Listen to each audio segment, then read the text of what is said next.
Welcome to نیا دور. اور آج رات ہے 14 اگست کی, independence day. Pakistan is going to be 76 years old tomorrow.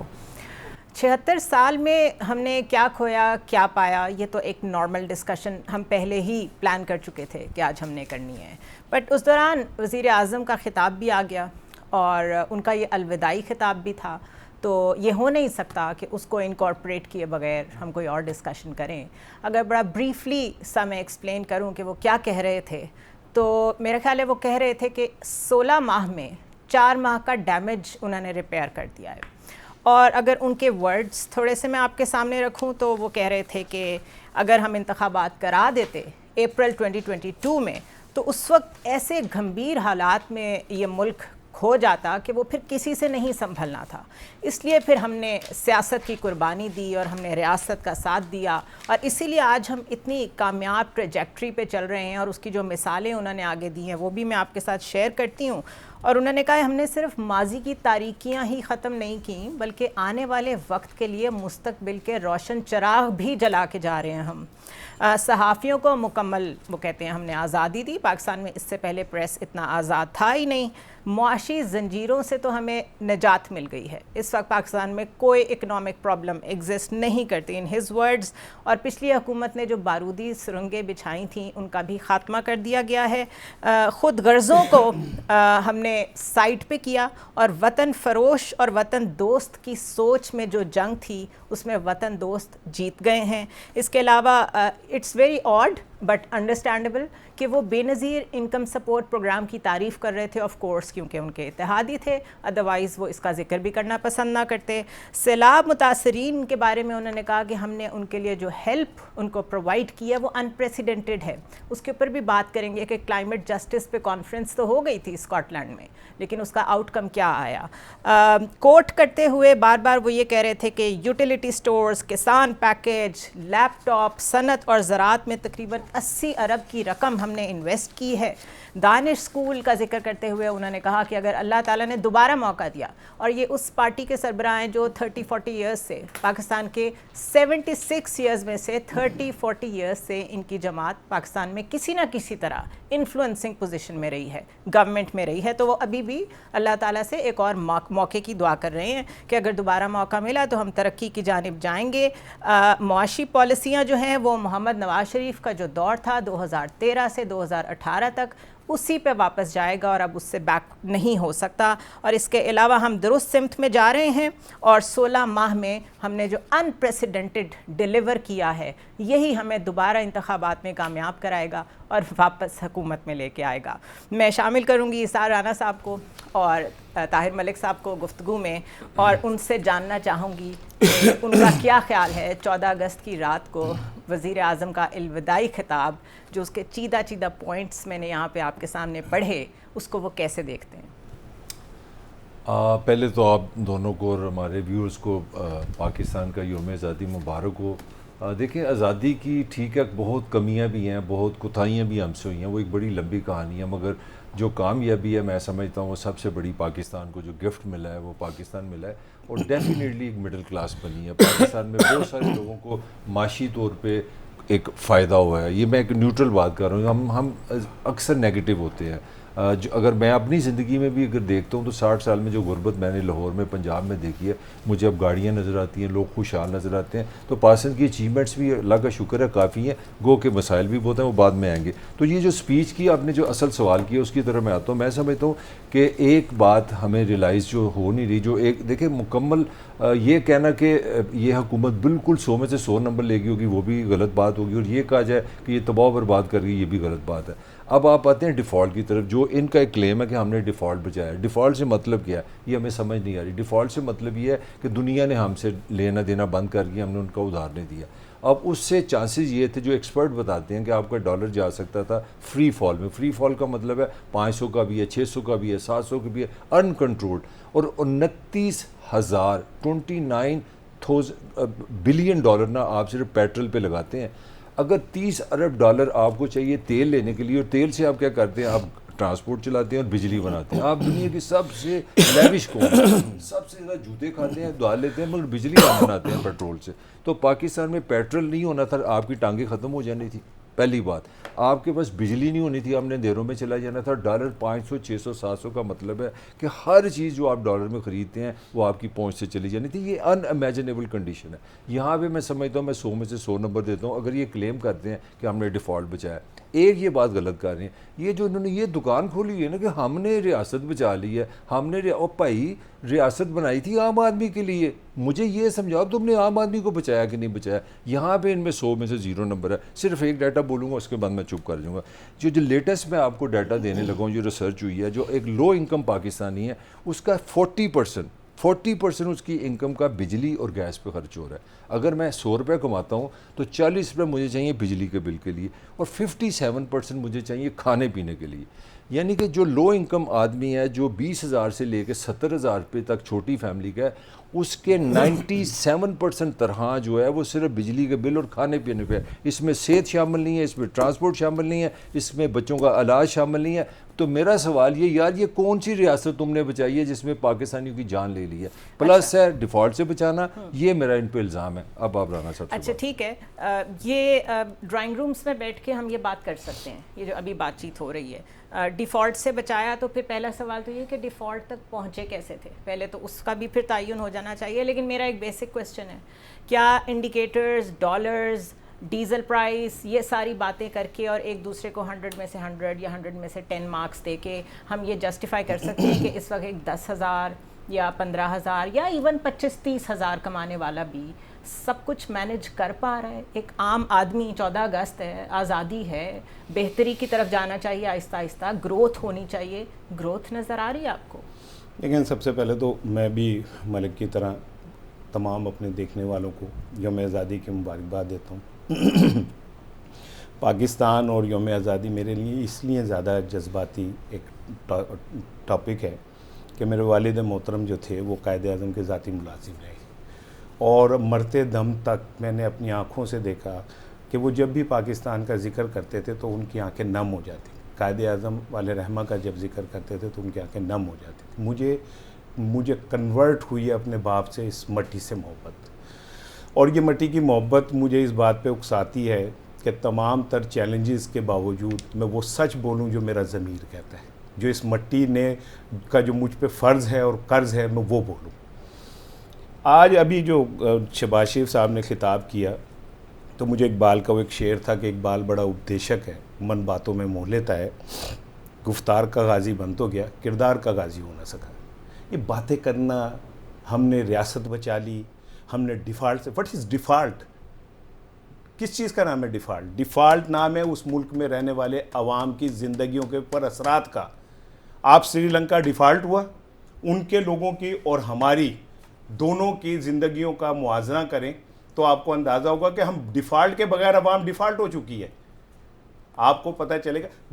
میں ایک دن اگر مجھے بس میرا چلے اور اللہ مجھے موقع دینا تو میں یہ شہباز شریف، یہ زرداری، یہ جتنے طاقتور لوگ ہیں نا، ان کو پکڑ کے ایک غریب کے گھر لے کے جاؤں، ایک کمرے کے گھر میں جہاں ایک پنکھا ہے اور 4-5 بچے، اور میں ان سے کہوں یہ جو 40 روپے 35 روپے کا نان ہے نا، یہ تم 6 نان کھا دکھاؤ لا کے خرید کے. پتہ نہیں آپ کن کو بیوقوف بنا رہے ہیں، کن کے ساتھ آپ مذاق کر رہے ہیں. میں کپڑے بیچ کے اور آپ کا آٹا پورا کروں گا، اور نوی تو نوی جیکٹ پائی پھر دینے. میں کپڑے بیچ کے سادگی کی زندگی گزاروں گا. 44 گاڑیاں تاڑے مگر ٹورن ڈی ہوندیاں نے. میں وہ سادہ زندگی لے کے عوام کی زندگی میں انقلاب لاؤں گا. اور انقلاب تو تم لے آئے. 16 ارب ڈالر کی جو منی لانڈرنگ تھی وہ تم کھا گئے، ختم ہو گئی. تمہارے جو لندن کے اندر فلیٹس ہیں اب ان کا کوئی ذکر نہیں کرتا. یہ انقلاب ہے. اس انقلاب کی آپ بات کر رہے ہیں. شہباز شریف، میں تو حیران ہو گیا شہباز شریف کی آج گفتگو سن کے کہ کوئی شخص اتنا بہادر ہو سکتا ہے کہ عوام کی آنکھوں میں آنکھیں ڈال کے اتنا بڑا جھوٹ بولتا رہے. اچھا، ایک چیز ہوتی ہے آڈیسٹی، ٹھیک ہے، وہ اچھی چیز ہے، وہ ہونی چاہیے آپ میں، بٹ معلوم ہو گراؤنڈ ریالٹیز کیا ہیں، حالات کیا ہیں، اور اس میں آپ پلیٹیچیوڈ کے اوپر بیس تقریریں کیے جا رہے ہوں، ہر جگہ جا کے ایک ہی جیسی تقریریں کر رہے ہوں، پورا پریس آپ کو کوریج بھی دے رہا ہے. گراؤنڈ پہ جو جرنلسٹ موجود ہیں انہیں پتہ ہے کہ سلیکٹیو جرنلسٹ سے جا کے بات چیت ہوتی ہے. یہ پبلک ریپرزنٹیشن کہاں سے ہو گئی؟ نہیں، وہ بالکل آپ کی جائز بات ہے. میں تھوڑا سا یہ میں نے اس لیے کہا ہے کہ انہی آپٹکس پہ یہ ملک چل رہا ہے, سبسٹنس کوئی نہیں ہے. وہ آپ صحیح کہہ رہے ہیں. دیکھیں ہمارے یہاں یہ جو سلیکشن ہے نا, ابھی جو رانے نے جو بڑا خوبصورت ماتم کیا, میں تو پتہ نہیں کس طرح آنسو میں نے روکے, میرا تو دل بند ہونے لگا تھا. یہ زیادتی ہے, وہ کہہ صحیح رہے ہیں. نہیں مجھے لگ رہا تھا جیسے وہ بیچارہ وہ اس کے بات صحیح ہے, کبھی وہ تو کمل نہ پہ ایسی خدا کی بات. میں اس لیے کانپنے لگ گیا تھا کہ میرے اندر میں نے ایک جملہ, میں اس لیے کانپنے لگ گیا تھا کہ میں اپنی آنکھوں سے لوگوں کو بھوکے مرتے دیکھتا ہوں, میں اپنی آنکھوں سے لوگوں کو ایڑیاں رگڑتے دیکھتا ہوں. میں نہیں کانپوں گا تو اور کون؟ شہباز شریف کانپے گا جس نے کتابوں میں بھی غربت نہیں پڑھی. پاکستان کا نا ٹپیکلی دیوداس ایموشنلزم ہے, یہ 70 سال سے یہی کر رہے ہیں. سوال یہ ہے کہ پاکستان نے 23 IMF کے پروگرام نہیں ہے. میں کوئی شہباز شریف کو بچانے نہیں آیا, میں ایک ریشنل بات کرنے لگا. میری بات اس میں آپ کے چیئرمین PTI بھی شامل ہیں, وہ بندہ بھی شامل ہے. میری بات تو سن لو نا. لیکن آپ ڈیفینڈ کر رہے ہیں نا, نہیں ڈیفینڈ نہیں کر رہا, غریب کو مذاق اڑا رہے ہیں اور آپ کہہ رہے ہیں کہ میں تمہیں ملزم بتانے لگا ہوں. who's the مجرم؟ مجرم یہ ہے کہ ایک بندہ کہہ رہا تھا میں نے نیا پاکستان بنانا, میں تو خودکشی کر لوں گا. تو وہ جو چراغ جلا کے جا رہے ہیں وہ نہیں, وہ میں سارے مجرم ہیں. میں جب 23 کی بات کر رہا ہوں, اس میں یہ شروع ہوتا ہے 48 سے, اس میں جنرل اپنا یوسف کے زمانے سے شروع ہوتا ہے. میں ثابت یہ کرنا چاہ رہا ہوں کہ اگر یہ جو انہوں نے تقریر فرمائی ہے نا, تو پھر شہباز شریف کے ساتھ چارے ان جرنیلوں کو بھی شامل کرو جنہوں نے 33 سال رول کیا, سارے وزیر اعظم کو شامل کرو. یہ جسٹس نہیں ہے کہ آپ ایک آدمی کو پکڑ لیں اور اس کے گریبان پہ ساڑی چڑھائی جائے. یہ میرا اس کا جواب. میرا سوال یہ ہے کہ یہ سمپلی ایموشنلزم ہے. ریشنلزم یہ ہے کہ آپ نے دنیا میں ارجنٹینا نے 21 لیے IMF, پاکستان کو یہ فخر حاصل ہے, یہ جوتے پڑنے چاہیے ہمیں ایز اے پاکستانی. ہم نے 23 IMF بیل آؤٹس لیے اور 24 کی تیاری کر رہے ہیں. تو میرا کہنا ہے کہ 75 کے سارے حکمران شامل ہیں اس میں. اب بولو اپنی بات. اچھا 1950 سے ہم کلائنٹ ہیں IMF کے. دیکھیں 23 پروگرام, ہی ہے کہ ہمارا اور ہے ہی نہیں. 23 پروگرام, ایک وزیر اعظم نے بھی اسے کمپلیٹ نہیں کیا. اس کا کیا مطلب ہے کہ جو ایلیٹ ہے وہ ایک ہی لیول پہ چلے جا رہی ہے, صرف طول دینا چاہتی ہے اپنے پولیٹیکل کیپٹل کو لوگوں تک. اگر 76 سال میں کوئی فروٹس نہیں پہنچے تو غلطی تو سب کی ہوئی. دیکھیں میں اب آپ کو ایک بات بتاؤں, میرے ملک صاحب مجھ سے محبت کرتے ہیں, انہوں نے پتہ نہیں کہاں مجھ میں شاہ رخ خان دیکھ لیا کہ جو مجھے انہوں نے دیوداس بنا دیا. ٹھیک ہے, لیکن میں دیکھتا ہوں کہ میرے اچھا کیونکہ سوری ٹو انٹرپٹ, ہمیں ڈاکٹر خاقان نجیب نے جوائن کیا ہے کیونکہ اکانومی کی بات ہو رہی ہے تو بہتر ہے انہی کے پاس چلے جائیں. ڈاکٹر صاحب بہت شکریہ فار جوائننگ اس. ہماری ایک مشکل آسان کر دیں. ابھی ہم آپس میں یہ ڈیبیٹ کر رہے ہیں کہ کس کی غلطی ہے, کس کی پالیسی خراب ہے. پاکستان میں 23 IMF پروگرام ہونے کے باوجود آج تک کوئی بھی کمپلیٹ کیوں نہیں ہوا؟ کچھ آپ اس پہ روشنی ڈالیں because you are an expert. بسم اللہ الرحمن الرحیم. So good to see a new channel coming up. پہلی بات تو یہ کہ پاکستان میں ایک بڑا مس نومر ہے کہ پاکستان نے سم ہاؤ یہ 23 پروگرامز جو ہیں ان کو کیا ہے. پاکستان نے 23 پروگرامز انٹر کیے ہیں. پاکستان نے کبھی بھی ان میں سے جو 22 پروگرام ہیں, یعنی کہ یہ جو لاسٹ پروگرام ہے فار ایگزامپل انکمپلیٹ آ رہا تھا, اس سے پہلے جتنے بھی پروگرامز ہیں صرف ایک پروگرام ہے جو 13-16 میں ہوا جو کہ کمپلیٹ ہوا, باقی سب پروگرام انکمپلیٹ چھوڑے. اس کا مطلب یہ ہے کہ ایون اس IMF کے ریفارمز پاکستان کو کئی ایریاز میں ہیلپ بھی کر پاتے, تو آپ نے وہ پروگرام چونکہ کبھی کمپلیٹ کیے ہی نہیں, تو اس کی جو ریفارم کی افادیت تھی وہ بھی آپ نے جو ہے اس سے فائدہ نہیں اٹھایا. اب اس کا کیا مطلب ہے؟ اس کا مطلب یہ ہے کہ ہم پروگرام میں جاتے تھے, پروگرام کی انیشل ٹرانشز لیتے تھے. انیشل ٹرانشز لینے کے وقت ہم ان کی کچھ جو انیشل جسے کہیں گے ڈفیکلٹی لوگوں پہ پڑتی تھی وہ ضرور کرتے تھے. فار ایگزامپل انرجی پرائسنگ کی تبدیلی, ڈیمانڈ کو کمپریس کرنا, انٹرسٹ ریٹ کو بڑھانا, اور اس کے بعد کچھ عرصے بعد ہم وہ پروگرام سے انحراف کر جاتے تھے.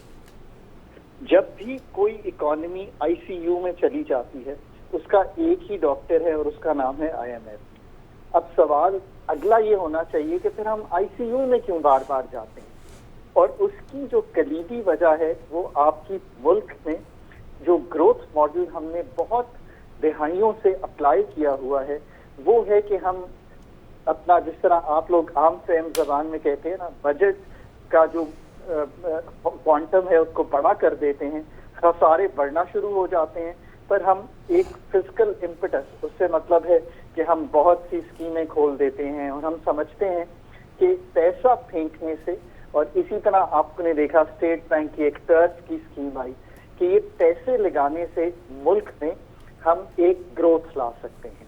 اسی طرح ہم امپورٹڈ گروتھ لاتے ہیں. ہم جب بہت اپنی امپورٹس کو بڑھاتے ہیں تو ہم ایک گروتھ پیدا کرتے ہیں. یہ پاکستان کا جو گروتھ ماڈل ہے وہ فالٹی ہے. پاکستان نے اپنی پیداواری صلاحیت کو کبھی ٹھیک نہیں کیا. اب پوچھئے کہ یہ کیوں نہیں ٹھیک کیا؟ تو اس لیے نہیں ٹھیک کیا کہ یہ محنت طلب کام ہے. اچھا, ان سمپل ورڈز جو میں ابھی تک سمجھی ہوں کہ ہماری جو گروتھ نہیں آگے بڑھ رہی, اس میں ہم سب اس لیے انٹرسٹڈ نہیں ہیں کہ that is the hard work, اور وہ ہارڈ ورک کرنے کو کوئی تیار نہیں ہے. یہ آسان ہے کہ آئی ایم ایف سے پیسے لیتے رہیں, کچھ شروع میں کچھ چیزیں ٹچ کر دیں جو وہ باکسز ٹک کرنے کو کہتے ہیں, اور بعد میں ڈی ریل کر جائیں. یہی ابھی تک ہوتا آیا ہے. طاہر ملک صاحب بھی آپ سے کویسچن ڈاکٹر کرنا صاحب چاہیں میں یہ پوچھنا چاہ رہا ہوں کیونکہ آج 75 سال ہماری عمر ہو گئی ہے. ہمارے ساتھ چائنا, بھارت, انڈیا سارے اکٹھے ہی ہمارا ایک سیمپل بنتا ہے. بنگلہ دیش کے پاس 35 بلین $US کا ریزروز ہیں. انڈیا کے پاس 400 بلین سے زیادہ ہیں, اور 600 اور چائنا جو ہے 4000 بلین ڈالر سے زیادہ ریزرو ہیں. ہمارے پاس 8-9 بلین ہوتے ہیں تو ہم ہیڈ لائنز بناتے ہیں کہ 3 بلین جناب چائنا نے دے دیے, 2 بلین سعودی عرب نے دے دیا. ہمارے لیے ڈالر اتنا بڑا کیا عذاب بن گیا ہے کہ ہمارے ہاں ہم ہر وقت اس مسئلے میں پھنسے ہیں. ہمارے ہاں جو پیداواری لاگت ہے, کیونکہ میرا جو آپ سے اصل سوال میں کرنے جا رہا ہوں کہ ہم نے کہاں پہ سب سے بڑی غلطی کی ہے جہاں پہ ہم بلیڈ مسلسل ہو رہے ہیں. 3 میرے آپ سے پوائنٹس ہیں. کیا پاکستان کو آئی پی پیز کھا رہا ہے 3000 ارب سے زیادہ کا ڈیٹ جو ہمیں چارج جاتا ہے, یا ہمیں یہ شوگر والے کھا جاتے ہیں سارا پیسہ؟ یہ ادھر وہ لمبی بات ہو جائے گی. whom to blame, کہاں پہ ہم غلط ہیں؟ تو آپ نے بہت ہی فنڈامنٹل سوال سامنے رکھے ہیں. پہلے تو یہ ہے کہ آخر انڈیا کی مثال لے لیتے ہیں کہ کیا ایسی چیز انہوں نے کی ہے کہ انہوں نے اپنی ایکسپورٹ بھی بڑھائی, انہوں نے مارکیٹس بھی بنائی.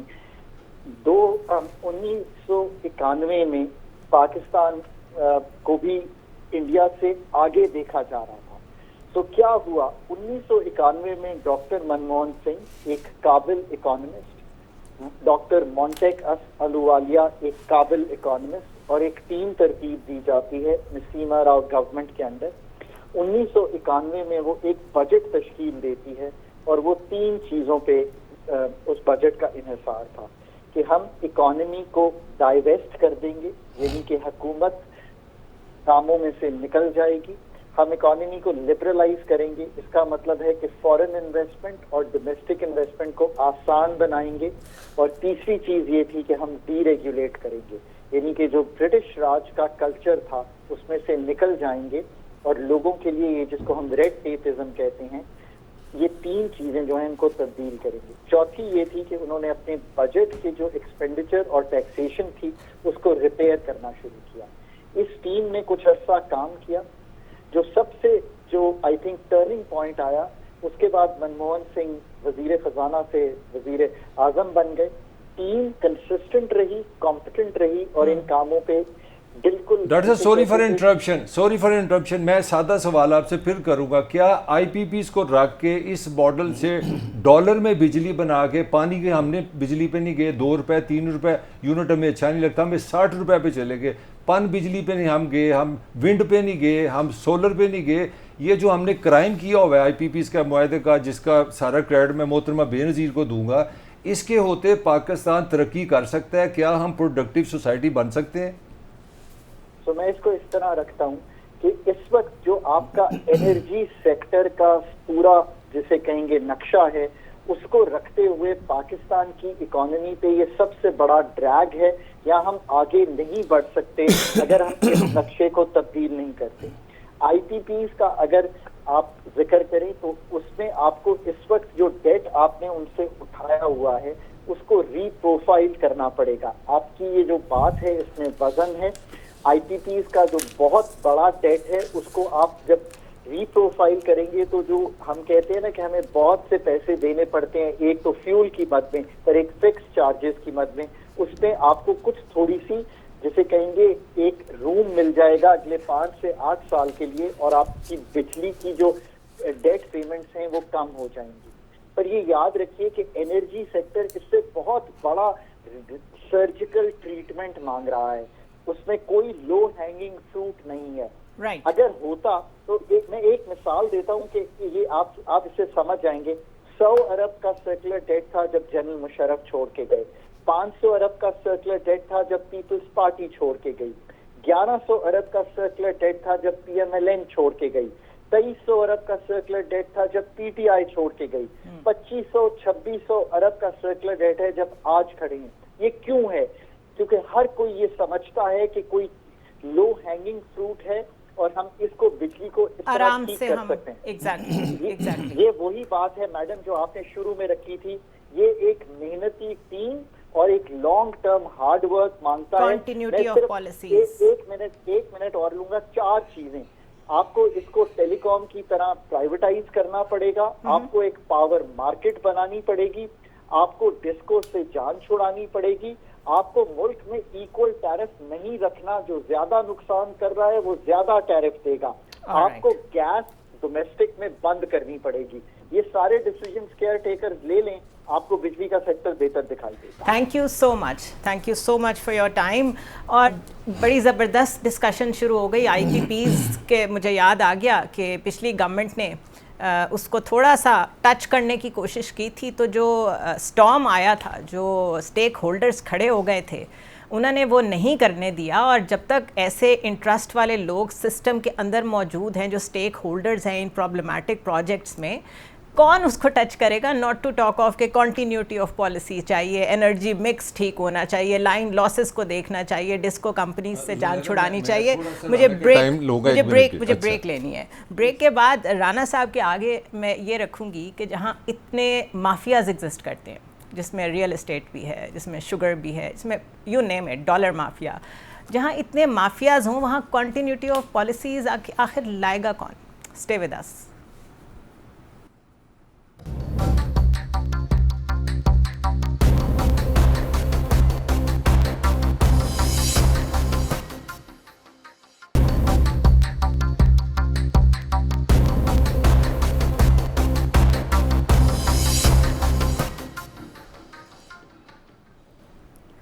Welcome back once again. اور بریک سے پہلے ہم بہت زیادہ کمپیریزنس کر رہے تھے. ہم کیوں کمپیئر کرتے ہیں؟ Why do we even compare ourselves with China and India and Bangladesh? ان کی کنٹینیوٹی دیکھیں, ان کی پالیسیز دیکھیں اور ہمارا حال دیکھیں. یہ آپ کس طرف لے گئے بات چیت؟ زنیرہ دیکھیں نا, آپ کی ایج یہ کہ نا 47-48 میں یہ بنگلہ دیش, بھارت, انڈیا سارے ہم ایک ہی سب لینے ایک ٹائم کے لوگ ہیں.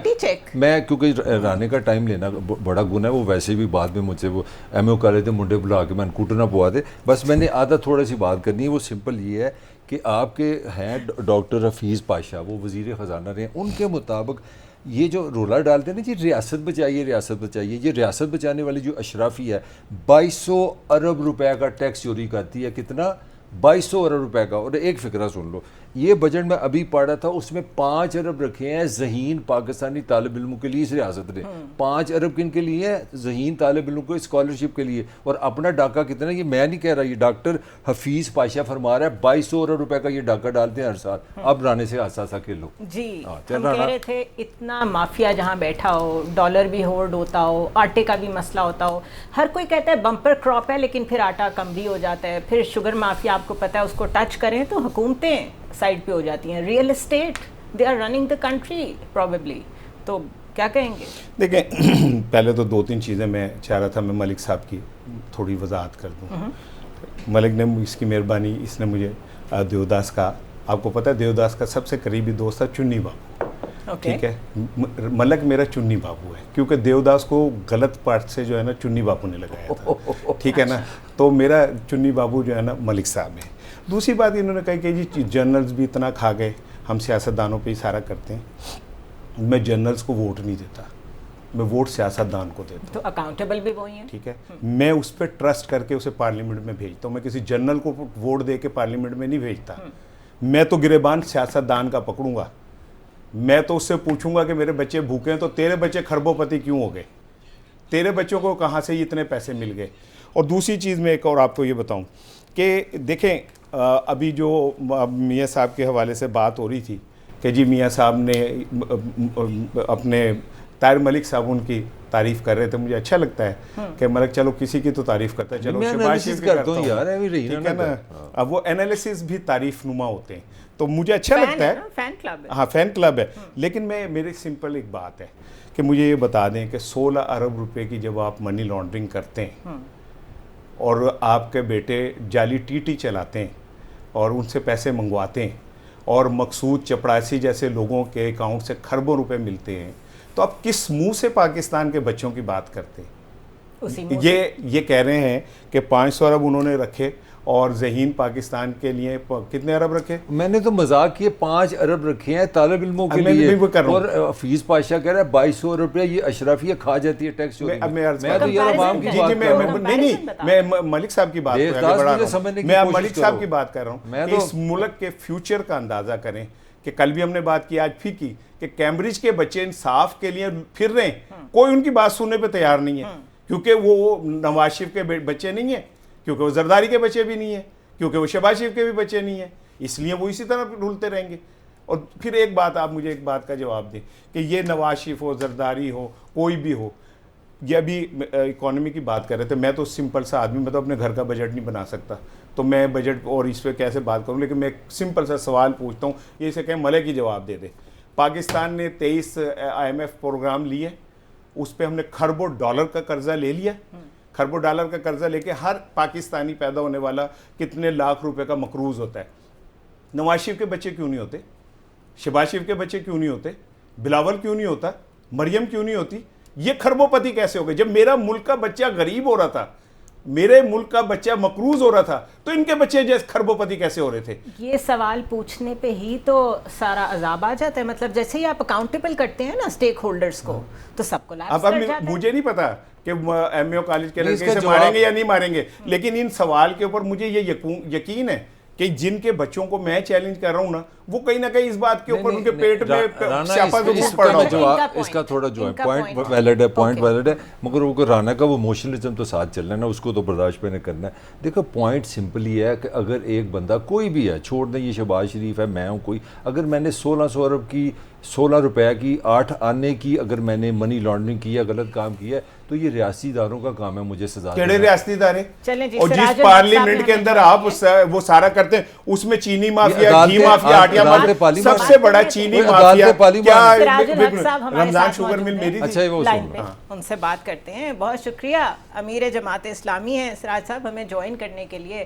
آج ہم 76th برتھ ڈے منا رہے ہیں اپنے ملک کی, اور بات یہ ہو رہی ہے کہ ہم نے کیا کھویا کیا پایا. تو ذرا بہت ہی ابھی فوراً جو ہم نے سنی تقریر اپنے وزیر اعظم کی, اس سے یوں لگ رہا تھا کہ کوئی بہت مستقبل کے لیے روشن چراغ ہیں جو وہ چھوڑ کے جا رہے ہیں, لیکن آپ کے بیانات میں دیکھ رہی تھی کہ وہ مستقل کرٹیسزم کی طرف جا رہے تھے. آپ کو سب سے بڑی شکایت کیا ہے کہ اس ملک میں 76 ایئرز میں اگر ہم وہیں تک نہیں پہنچ سکے جہاں تک ہمارے ہمسایہ ممالک پہنچ گئے, کون ذمہ دار ہے؟ بسم اللہ الرحمن الرحیم. غریب آدمی تو محنت کر رہا ہے اور مزدور بھی محنت کر رہا ہے, نوجوان تعلیم یافتہ ہے, زمین بھی اچھی ہے, موسم پانی بھی سب کچھ اچھا ہے. اللہ نے 1000 کلومیٹر ساحل سے نوازا ہے, سونے کے ذخائر موجود ہے, اور معدنیات, چھپے ہوئے خزانے بھی اور پہاڑ, سب کچھ موجود ہے. اس کے باوجود بھی اگر جنوبی ایشیا میں ہم سب سے غریب ترین ملک ہے, ہماری عدالتی نظام دنیا میں سب سے پیچھے ہیں, ہمارا پاسپورٹ دنیا کے کمزور ترین پاسپورٹوں میں سے ہے, اور ہمارے 3 کروڑ بچے تعلیمی اداروں سے باہر ہیں, اگر ہمارے 10 کروڑ عوام غربت کی لکیر سے نیچے زندگی گزارنے پر مجبور ہے, اگر ہمارے 7 کروڑ نوجوان بے روزگار ہے, اگر ہمارے بچوں کو نہ اچھی کوالٹی کی تعلیم مل رہا ہے, تعلیم یافتہ نوجوانوں کو روزگار نہیں مل رہا ہے, علاج کی سہولت نہیں ہے, عدالتوں میں انصاف نہیں ہے, تو کون ذمہ دار ہے؟ ظاہر بات ہے 76 سالوں میں جن لوگوں نے حکومت کی ہے, وہ جرنیلوں کی صورت میں ہو یا ان نام نہاد جمہوریت پسندوں کی صورت میں ہو, جن کے اپنے پارٹی کے اندر جمہوریت نام کی کوئی چیز نہیں ہے, پھر یہی لوگ ذمہ دار ہیں نا جی, جن کے ساتھ الفاظ تو ہے لیکن گفتار تو ہے لیکن کردار نہیں ہے, عمل نہیں ہے. تو میں یہی سوچتا ہوں کہ ہماری قوم بہادر قوم ہے, خوددار قوم ہے, اتنے سارے خودکش حملے اگر کسی اور قوم پر ہوتے تو بالکل ٹوٹ جاتی وہ قوم. یہ اب بھی تابندہ اور پائندہ اور کڑی قوم ہے، لیکن اس کے باوجود ہمارے ہاں غربت، ہمارے ہاں مہنگائی، ہمارے ہاں بے روزگاری، ہمارے ہاں بے یقینی، ہم ایک قوم نہیں بن سکے. کون ذمہ دار ہے؟ یہی حکمران ذمہ دار ہے جو آج ہیں یا کل کے ہیں. اشرافیہ کہہ لیں. جی بالکل، ظاہر ہے اشرافیہ ہی ہے. اشرافیہ کہہ لیں، بیکاز ابھی ہم آپ سے پہلے بات کر رہے تھے کہ بہت سارے لوگ ہیں نا یہاں پہ، کچھ شوگر کو کنٹرول کرتے ہیں، کچھ ڈالر کو کنٹرول کرتے ہیں. بس نام لیں گے تو پھر لسٹ بہت لمبی ہو جائے گی. اسار رانا صاحب ہمارے ساتھ موجود ہیں، وہ بھی آپ سے کویسچن کرنا چاہیں گے. السلام علیکم سراج الحق صاحب. اسار رانا عرض کر رہا ہوں. وعلیکم السلام. وعلیکم السلام. صاحب میرا بڑا سمپل سا ایک سوال ہے کہ یہ حکمران جتنے بھی ہیں کرپٹ ہیں، اور ایک دفعہ پارلیمنٹ میں یہ بات ہوئی تھی کہ اگر پاکستان کے سیاستدانوں میں سارے کرپٹ ہیں، کوئی ایک بندہ بتائیں تو آپ کا نام لیا تھا، اور کہ ہم سراج الحق صاحب کا نام لے سکتے ہیں. تو یہ بڑے فخر کی بات ہے آپ کے لیے، جماعت اسلامی کے لیے. لیکن کیا وجہ ہے کہ عوام جماعت اسلامی پہ اعتماد نہیں کرتی؟ عوام تو اعتماد کرتی ہے. اب دیکھیں نا، عوام سے جب بھی ہم نے کہا ہے کہ بھئی قوم پر مصیبت آئی ہے، آپ ہمارے ساتھ تعاون کریں، تو اربہا پیسہ ہمیں دیا ہے. لیکن جب الیکشن آتا ہے تو یہی سیاسی دہشت گرد، یہی معاشی دہشت گرد یہ الیکشن کا جو عملہ ہے اس کو بھی خریدتا ہے، یہ میڈیا کو بھی خریدتا ہے، الیکشن کمیشن پر بھی اثر انداز ہوتے ہیں. اور ایک مافیا ہے جو آج نہیں گزشتہ طویل عرصے سے اس قوم پر مسلط ہے، جو خود کو برہمن اور عوام کو شودر سمجھتے ہیں. تو ان برہمنوں سے ہمارا مقابلہ ہے. جماعت اسلامی اس لیے سمجھتے ہیں کہ جب بھی عوام کو ایک آزادانہ الیکشن میں ووٹ ڈالنے کا موقع دیا گیا، آزادانہ طور پر شفاف الیکشن ہوا، لوگ جماعت اسلامی پر ضرور اعتماد کرتے ہیں. اس لیے کہ جہاں بھی ہم پر تھوڑا سا موقع ملا ہے ہم نے ڈیلیور کیا ہے. نہ کرپشن کا کوئی دبا ہے، نہ مس مینجمنٹ ہے. الحمدللہ ایک حقیقی جمہوری اور ایک پروگریسو جماعت ہے جماعت اسلامی، ایک مڈل کلاس کے لوگوں کی جماعت ہے جماعت اسلامی. لیکن جاگیردار اور کرپٹ سرمایہ دار نے مل کر آپ کے اداروں کو، آپ کے الیکشن کے سارے نظام کو ارغمال بنایا. یہی وجہ ہے کہ نہ جمہوریت آگے بڑھی، نہ قوم آگے بڑھی، نہ معیشت بہتر ہوئی. سراج الحق صاحب، طاہر ملک السلام علیکم.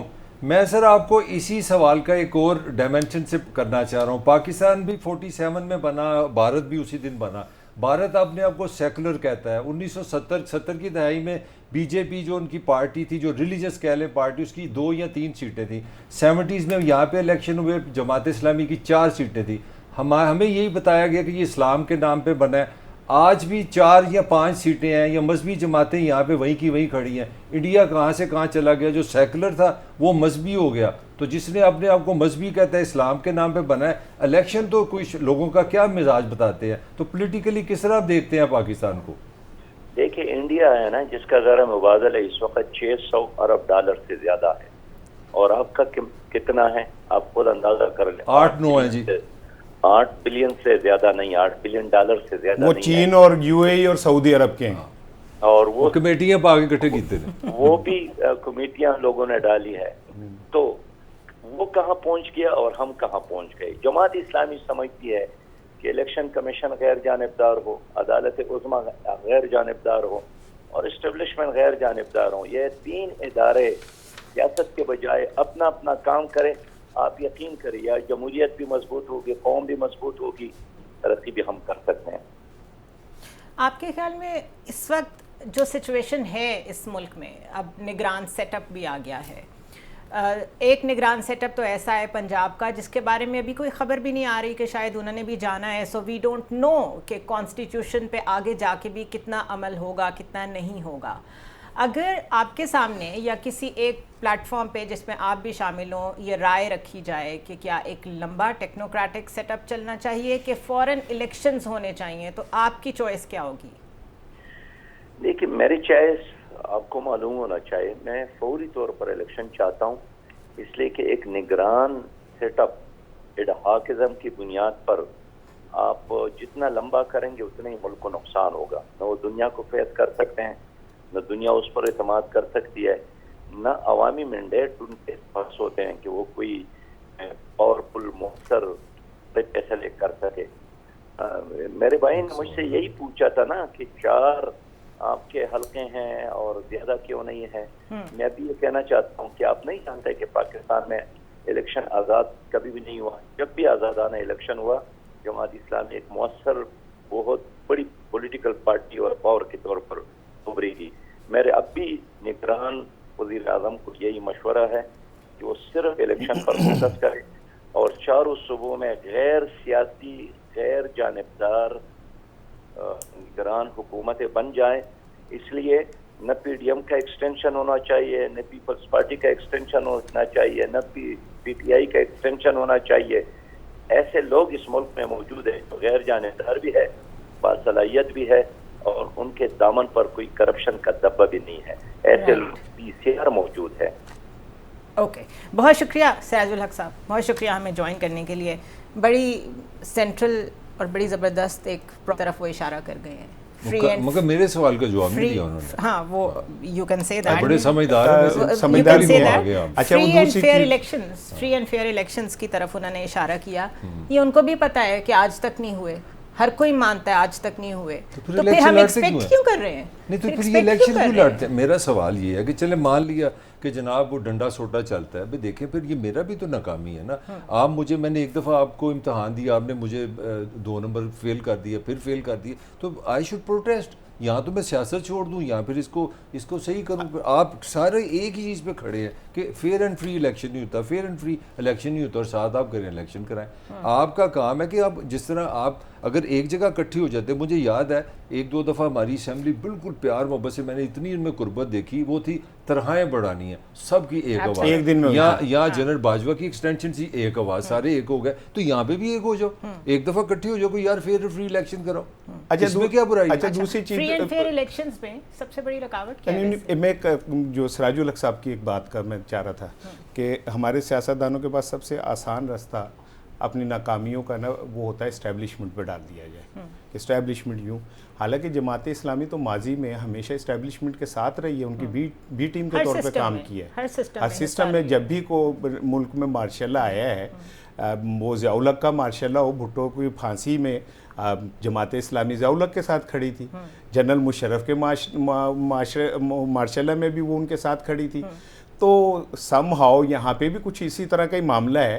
تو یہ بڑا آسان ہوتا ہے کہ آپ اسٹیبلشمنٹ میں پہ بات ڈال دیں. ایک رفائی ادارے کے طور پہ تو وہ آپ نے جو سوال کیا کہ پھر لوگ ووٹ کیوں نہیں دیتے, آپ کو کیوں نہیں دیتے, وہ فلنتھروپی کی طرف چلے گئے. ہاں وہ تو نہیں, اگر دیکھیں نا خدمت اسلامی نے, اخوت نے بہت کام کیا سیلاب کے اندر, تو وہ لوگ اس موقع پہ تو ڈھونڈتے ہیں کہ ہم کس کے ساتھ چیریٹی کریں. لیکن جب آپ کے اوپر اعتماد کی بات آتی ہے, اور ووٹ سے بڑا اعتماد کوئی نہیں ہے, تو وہ نہیں آتا, تو اس کا مطلب اپنی صفوں کو جائزہ لینا چاہیے. یہ بڑا سینسٹیو آپ نے بات کی, اس پہ میں کمنٹ کرنا چاہوں گا. میں سمجھتا ہوں پاکستان کی اگر مجھ سے کو پوچھے نا 75 سال میں, اللہ کا شکر ہے بڑی کامیابی ہے, بہت اچھی چیز ہے. میں نے جس طرح کا اکنومیکلی ہم نے بہت گین کیا ہے. پاکستان کی جو فوج ہے دنیا کی ٹاپ 10 آرمی میں آتی ہے, اور بے شمار چیزیں.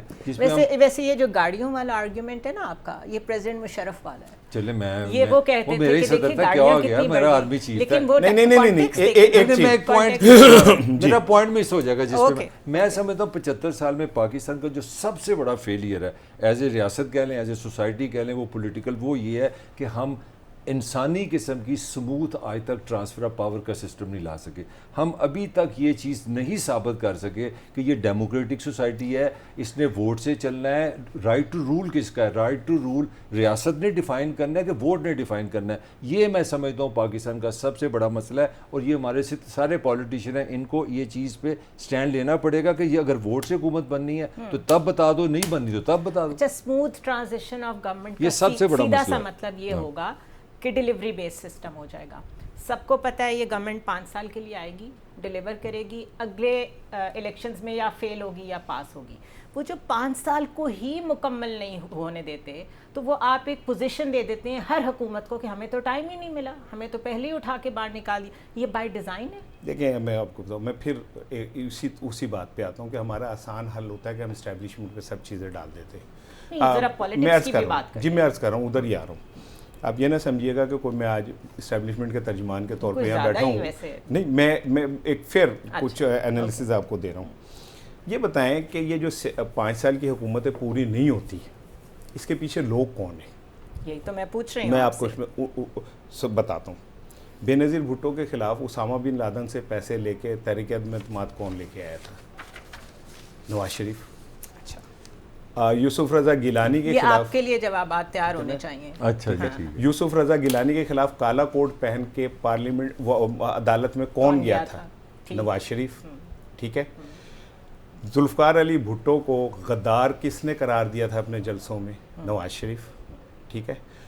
1990 تک ابھی ملک صاحب نے کہا, اور وہ جو ہمارے اکانومسٹ آئے تھے, کہ ہم انڈیا سے معیشت میں آگے تھے. 1991 سے ہمارا ڈکلائن شروع ہوا, تو کون رولر تھا؟ نواز شریف. ٹھیک ہے نا. ان 1990 سے اور آج تک 35 سالوں میں 33 سالوں کے اندر 3 دفعہ وہ وزیر اعظم بنے, ان کے بھائی مسلسل وزیر اعلیٰ رہے. تو کیا میں واجپئی پہ ڈال دوں فیلئر, یا میں چون لائی پہ ڈال دوں فیلئر؟ کس پہ ڈالیں گے؟ جو کہ حکمران تھے, جنہوں نے 3 دفعہ وزیر اعظم رہے, جو مسلسل وزیر اعلیٰ رہے. اپنی حکومتیں بھی خود ہی گرا دیتے تھے. نہیں, میں آپ کو بتاؤں, ایک بندہ سائیکل سے گرا, اترتے ہوئے گر پڑا, تو خاتون ہنس پڑی, تو انہوں نے کہا باجی ہنسو نا, میں لتھ دئی انجا. تو وہ تو نواز شریف لتھ دئی ان سے, اب اس میں تو کچھ نہیں کہہ سکتا, انہیں عادت ہی تھی اس طرح لتھتے ہوئے, تو میں اس کی نہیں کہہ سکتا. جب آپ دیوار میں ٹکر ماریں گے تو یہی ہوگا, جیسے 9 مئی کو یہ جو دیوار کی بات کر رہے ہیں, آپ کو لگتا ہے سول ملٹری کانفرنٹیشن از دا مین ریزن کہ ہم یہاں تک پہنچے ہیں؟ آف کورس, مگر بڑا کمپلیکس سبجیکٹ ہے نا. دیکھیں, گھوڑا کس نے چلانا ہے؟ پولیٹیشین نے چلانا ہے, پارلیمان نے چلانا ہے. پاکستان کے میں 2 بندے آپ کو گناتا ہوں جو سب سے کم پارلیمان میں آئے. ایک جناب اپنا جو موسٹ میری حساب سے پاپولر بندہ ہے, وہ پی ٹی آئی کا چیئرمین ہے, سب سے کم آیا اسمبلی میں. اور دوسرا اپنا جگر نواز شریف, اور اسمبلی تو ان کو اچھی نہیں لگتی. اچھا 30 سال والا بھی نہیں آیا اور 4 سال والا بھی نہیں ہے, بیٹھنے نہیں ہے. نہیں, اس میں سنا ایک پوائنٹ بڑا ضروری ہے. میں تھوڑا سا I am trying to be honest.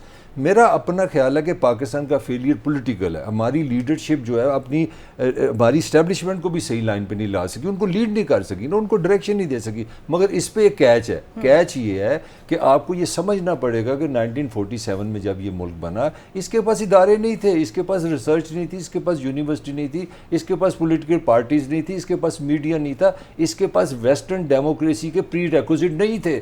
تو اسٹیبلشمنٹ نے کیا ہمارے ساتھ جو انفیئر کام کیا, ان کو چاہیے تھا ہمیں محبت کرتے, ہماری نرچنگ کرتے, ہماری پولیٹیکل پارٹیز کے اندر ڈنڈا سوٹا چلا کے, ویسے جس طرح ڈنڈا سوٹا چلتا ہے وہاں پہ جمہوریت لاتے. میرا فکرہ سن لیں, پاکستان کی پولیٹیکل پارٹیز, ایک کا نام ہے جنرل سٹور, ایک ہے زرداری جنرل سٹور, ایک ہے نواز general store.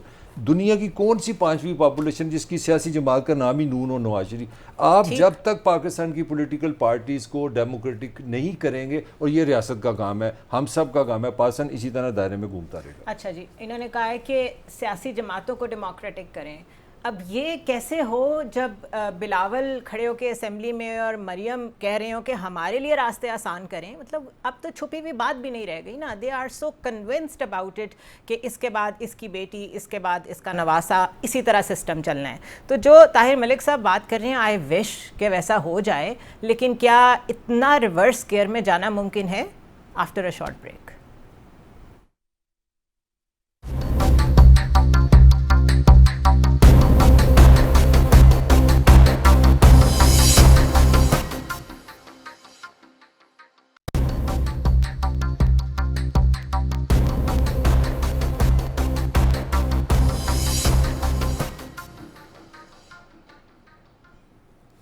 Welcome back once again. اور ہم کچھ زیادہ ہی پریشانیوں میں انوالو ہو جاتے ہیں, بیکاز پریشانیاں لگتی ہی زیادہ کیچی ہیں, کہ گریو ہیں, مسائل بہت زیادہ ہیں. لیکن 14 اگست ہے, برتھ ڈے ہے, اچھی باتیں بھی ہونی چاہیے, کچھ گیمز کی باتیں بھی ہونی چاہیے. آخر کچھ نہ کچھ اچھی خبر کبھی کرکٹ کی شکل میں, کبھی کسی شکل میں آتی ہی رہتی ہے اس ملک میں.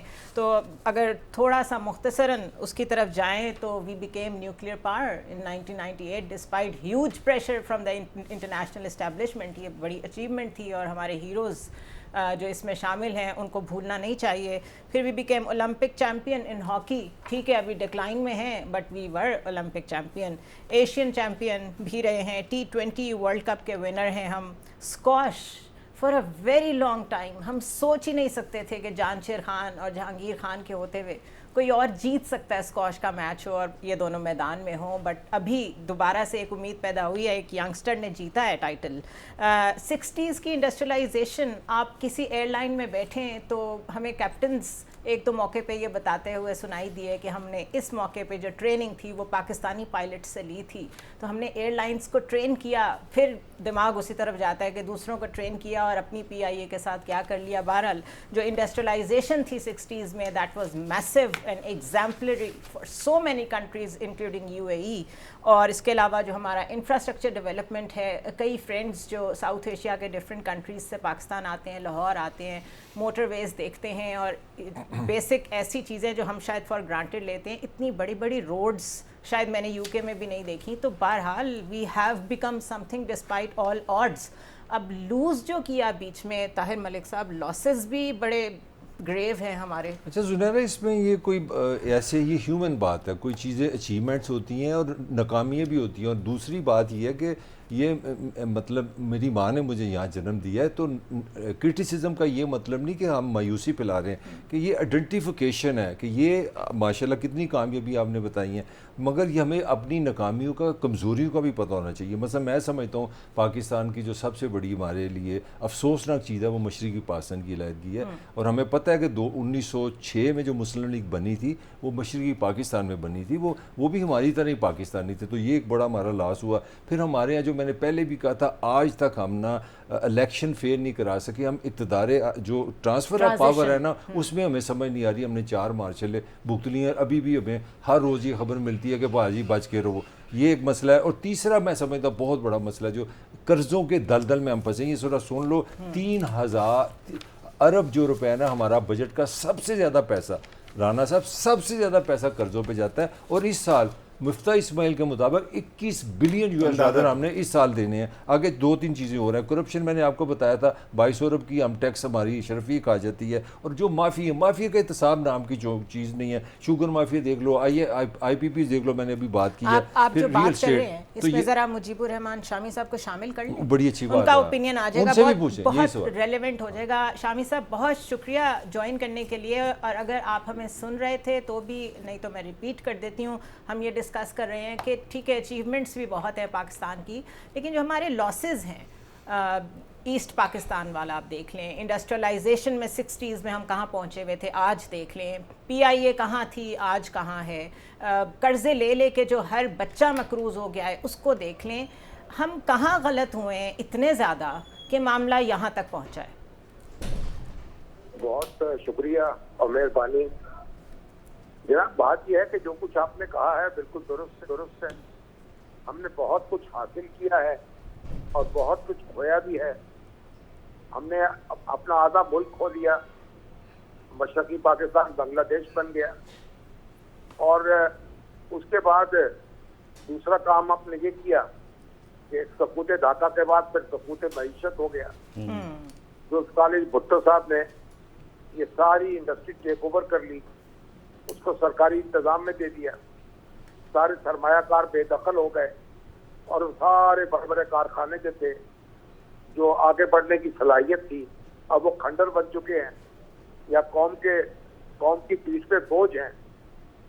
سینکڑوں ارب ہم ان کا خسارہ برداشت کرتے ہیں, اور اس کی اگر وہ نیشنلائزیشن نہ ہوتی تو آج پاکستان جو ہے وہ جاپان اور جرمنی کے ساتھ ساتھ دوڑ رہا ہوتا, اور شاید 300-400 ارب ڈالر ہم امپورٹ ہوتی ہے, ایکسپورٹ ہوتی ہے ہماری. آج تو وہ ایک بڑا معاملہ ہوا ہمارے ساتھ. لیکن اب ہمیں غور کرنا ہے آگے کیسے بڑھنا ہے. آگے بڑھنا چاہیے, اور جو ناکامیاں ہیں ان سے سبق حاصل کرنا چاہیے. اور جو سرکاری ادارے ہیں ابھی تک ہم ان سے جان نہیں چھڑا سکے. ان کا بوجھ ہماری کمر پر دبا رہا ہے. ان سے ہمیں آزادی حاصل کرنی چاہیے, ان کو بیچنا چاہیے, اور پھر ایک سر دھڑ کی بازی لگا کے اپنی معیشت کو درست کرنے کی طرف لگ پڑنا چاہیے. جو کام ہم کر سکتے ہیں کوئی یہ ناممکن بات نہیں ہے. تو آپ کے خیال میں پرائیویٹائزیشن کی طرف جانے میں سب سے بڑی رکاوٹ کیا ہے؟ اب یہ 16 منتھس میں اس گورنمنٹ نے کافی چینجز تو لائی ہے وہ، لیکن پھر ان کے جانے کا ٹائم ہو گیا. اب نگران سیٹ اپ ہے. نگران سیٹ اپ کے بارے میں بھی ہنچز ہیں کہ یہ کتنا لمبا چلے گا. ایک تو یہ بھی بتا دیں کہ آپ کا اس پہ کیا تبصرہ ہے. لیکن اگر اسی طرح ٹرانزیشن اتنی جلدی جلدی آتا رہا تو پھر وہ چینجز تو نہیں آ سکیں گے جس کی ہم بات کر رہے ہیں. دیکھیے، ایک تو پولیٹیکل کنسنسس نہیں ہوتا، ایک مزدوروں کا پرابلم پیدا ہو جاتا ہے، سیاسی ہنگامہ ہو جاتا ہے. ہمارے ادارے سارے خسارے میں ہیں. پی آئی اے کو آپ دیکھ لیں، اسٹیل مل کو دیکھ لیں، یہ ہمارے اوپر بوجھ بنے ہوئے ہیں. بجلی کے کارخانوں کو دیکھ لیں، یہ ہمارے اوپر بوجھ بنے ہوئے ہیں. یہ بوجھ ہمیں اتارنا ہوگا نا، اور اس کے لیے ایک پولیٹیکل کنسنسس بھی ضروری ہے، اسٹیبلٹی پولیٹیکل بھی ضروری ہے. فیصلہ کرنا چاہیے اور آگے بڑھنا چاہیے.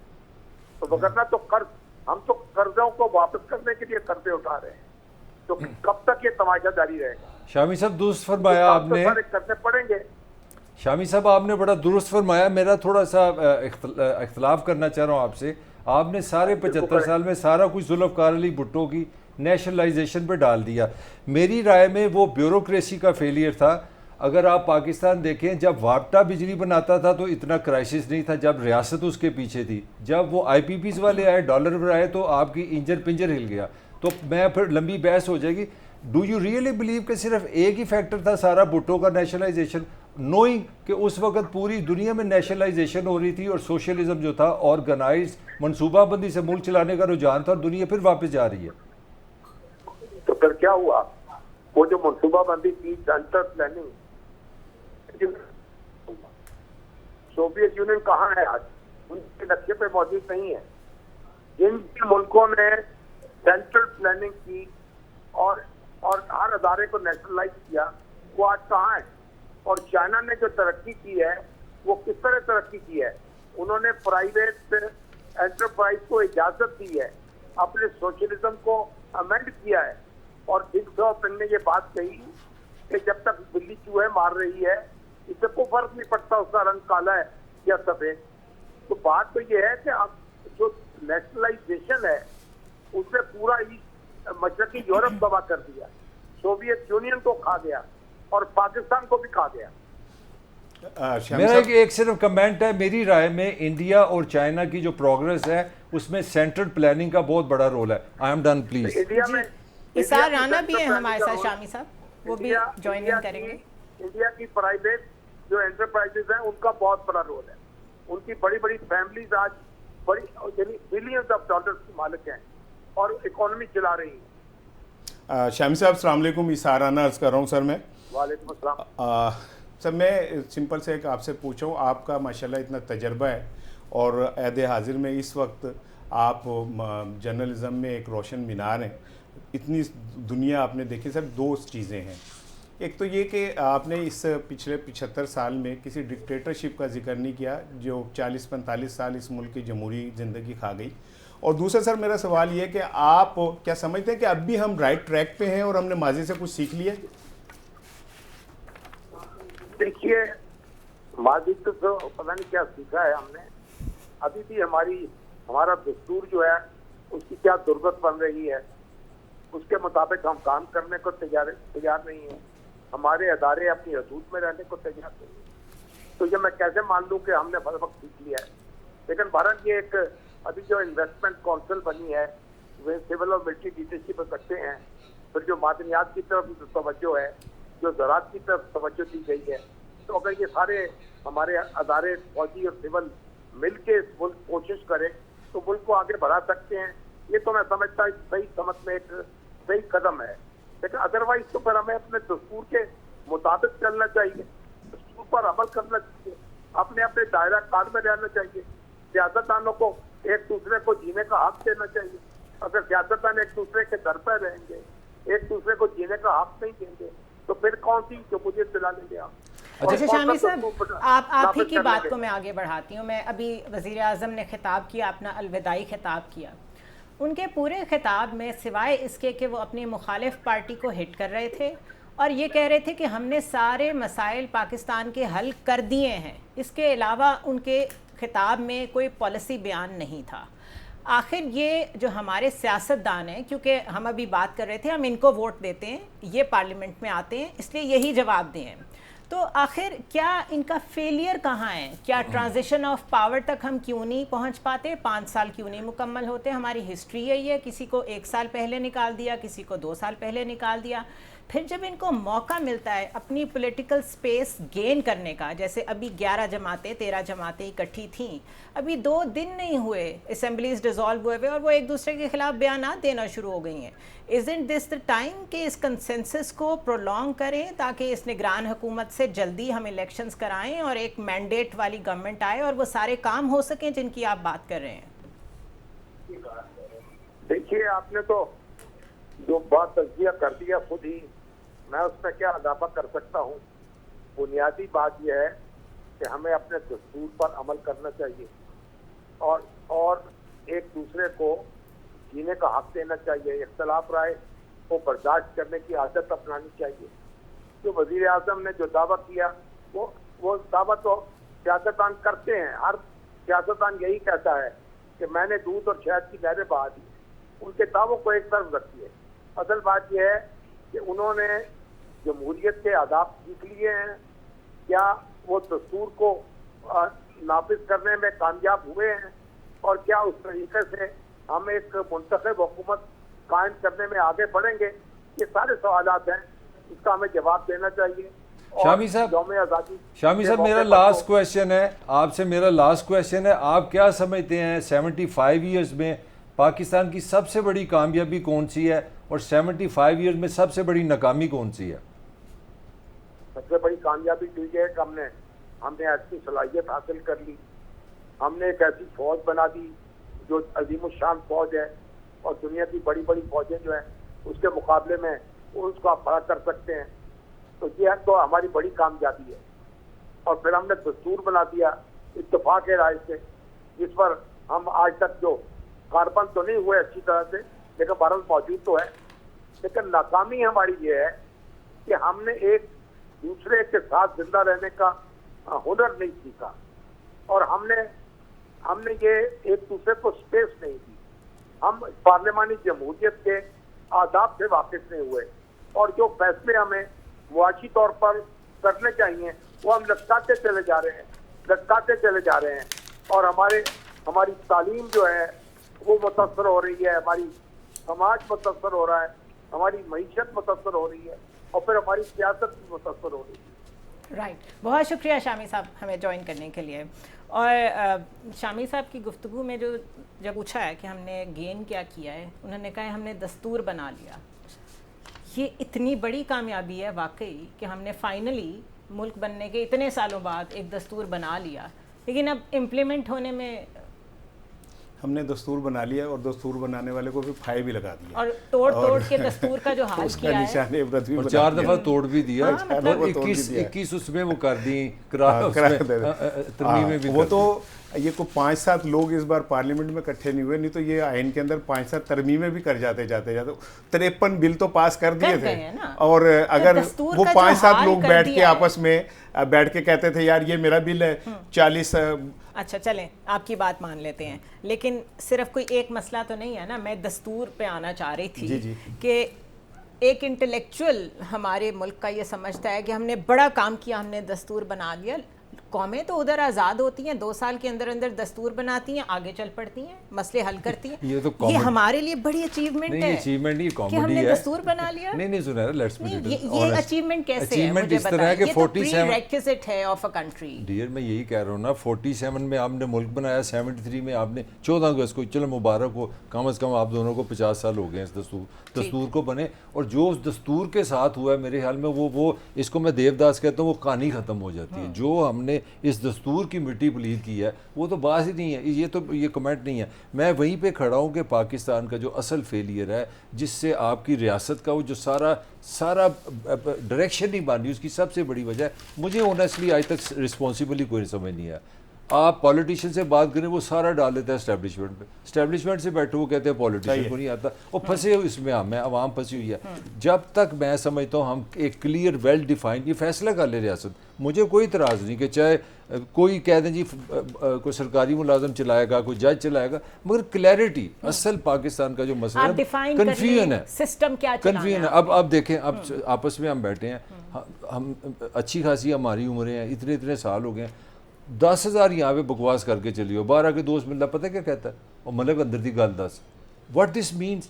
یار اس ملک میں ریاست نے, حکومت نے مجھے بتانا تھا میرا نگران وزیر اعظم کون ہے. چوہے چھوڑے جا رہے ہیں, اور طاہر ملک آ رہا ہے, طاہر بٹ آ رہا ہے, طاہر چودھری آ رہا ہے, تو بعد میں رام سے کاکڑ کو نکال دیے. یار یو پلیئنگ ود اس, میرا رائٹ ٹو نو ہے, مجھے سچ بتاؤ. تو میں کہہ رہا ہوں جب تک یہ پولیٹیکل سسٹم 2-3 چیزیں کلیئر نہیں نہ کرتا کہ آپ ایک ڈیفائن کر دیں کہ پاور اس طرح آئے گی, اس طرح جائے گی, پاکستان کو لیڈرشپ ہی نہیں بن سکتی یہاں پہ. اچھا, پالیسیز ہماری جو ہیں ان کو آپ دیکھیں پیپر پہ انتہائی زبردست, کسی کو ایویلویٹ کرنے کے لیے دیں نا, پالیسی میکنگ میں کوئی کمی نہیں ہے, امپلیمنٹیشن نہیں ہو سکتا. اسی طرح لیجسلیشن اتنی ہوئی ہوئی ہے کہ کہتے ہیں one of the most legislated country, ٹھیک ہے, لیکن اس کی امپلیمنٹیشن کہیں نہیں ہے. چائلڈ ابیوز سے لے کے ریپ تک ہر چیز کے اوپر لاز ملیں گے, پکڑنے والا کوئی نہیں ہے. یونیورسٹیز کے اسکینڈلز آ جائیں, you dust it under the carpet, 4 دن ڈسکس ہوتے ہیں, غائب ہو جاتے ہیں.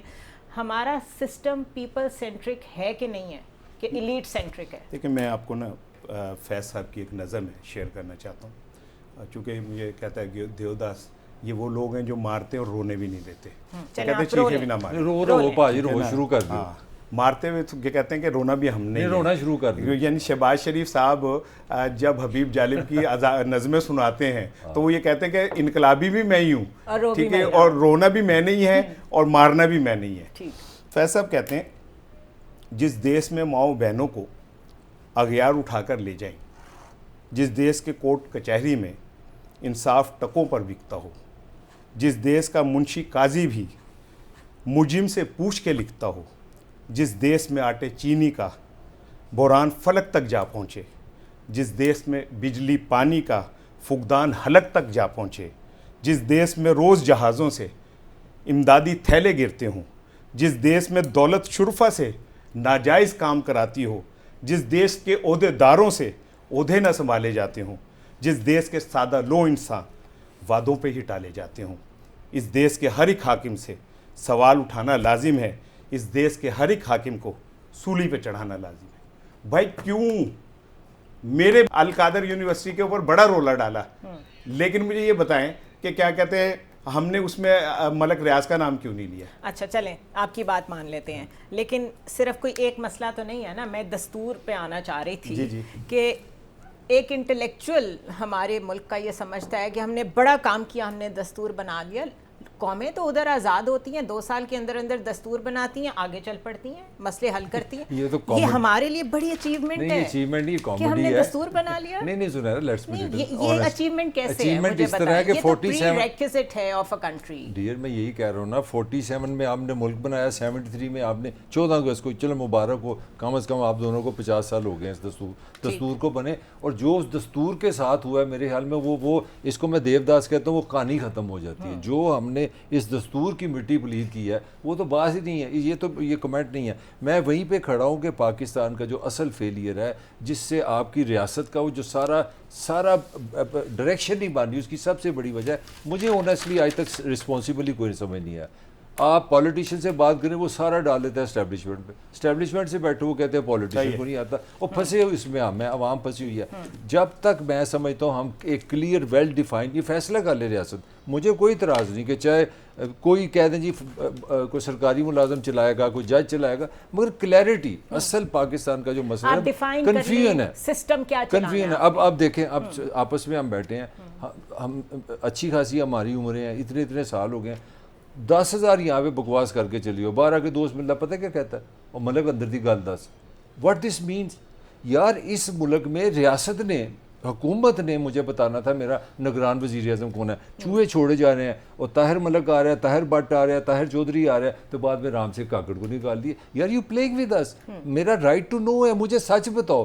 تو میں کہہ رہا ہوں جب تک یہ پولیٹیکل سسٹم 2-3 چیزیں کلیئر نہیں نہ کرتا کہ آپ ایک ڈیفائن کر دیں کہ پاور اس طرح آئے گی اس طرح جائے گی, پاکستان کو لیڈرشپ ہی نہیں بن سکتی یہاں پہ. اچھا, پالیسیز ہماری جو ہیں ان کو آپ دیکھیں پیپر پہ انتہائی زبردست, کسی کو ایویلویٹ کرنے کے لیے دیں نا, پالیسی میکنگ میں کوئی کمی نہیں ہے, امپلیمنٹیشن نہیں ہو سکتا. اسی طرح لیجسلیشن اتنی ہوئی ہے کہ کہتے ہیں one of the most legislated country, ٹھیک ہے, لیکن اس کی امپلیمنٹیشن کہیں نہیں ہے.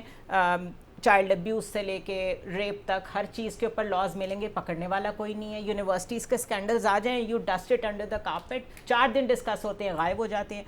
ہمارا سسٹم پیپل سینٹرک ہے کہ نہیں ہے کہ ایلیٹ سینٹرک ہے؟ دیکھیں میں آپ کو نا فیض صاحب کی ایک نظر میں شیئر کرنا چاہتا ہوں, چونکہ مجھے کہتا ہے کہ دیوداس یہ وہ لوگ ہیں جو مارتے اور رونے بھی نہیں دیتے, کہتے ہیں چیخے بھی نہ ماریں, رو پاجی رو شروع کر دو, مارتے ہوئے کہتے ہیں کہ رونا بھی ہم نے رونا شروع کر دیا. یعنی شہباز شریف صاحب جب حبیب جالب کی نظمیں سناتے ہیں تو وہ یہ کہتے ہیں کہ انقلابی بھی میں ہی ہوں, ٹھیک ہے, اور رونا بھی میں نے ہی ہے اور مارنا بھی میں نے ہی ہے.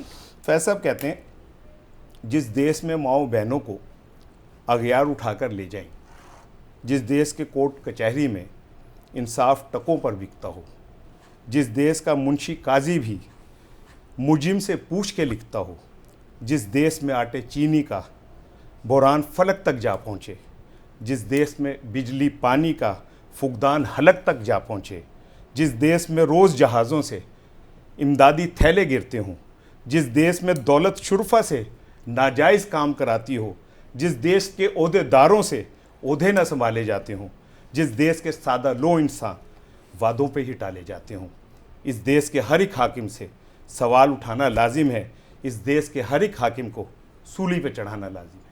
بھائی کیوں میرے بچے کیوں بھوکے مریں, میرے بچے میں ہی کیوں بھوکا مروں, میرے ہی فاقہ کشی کیوں ہو.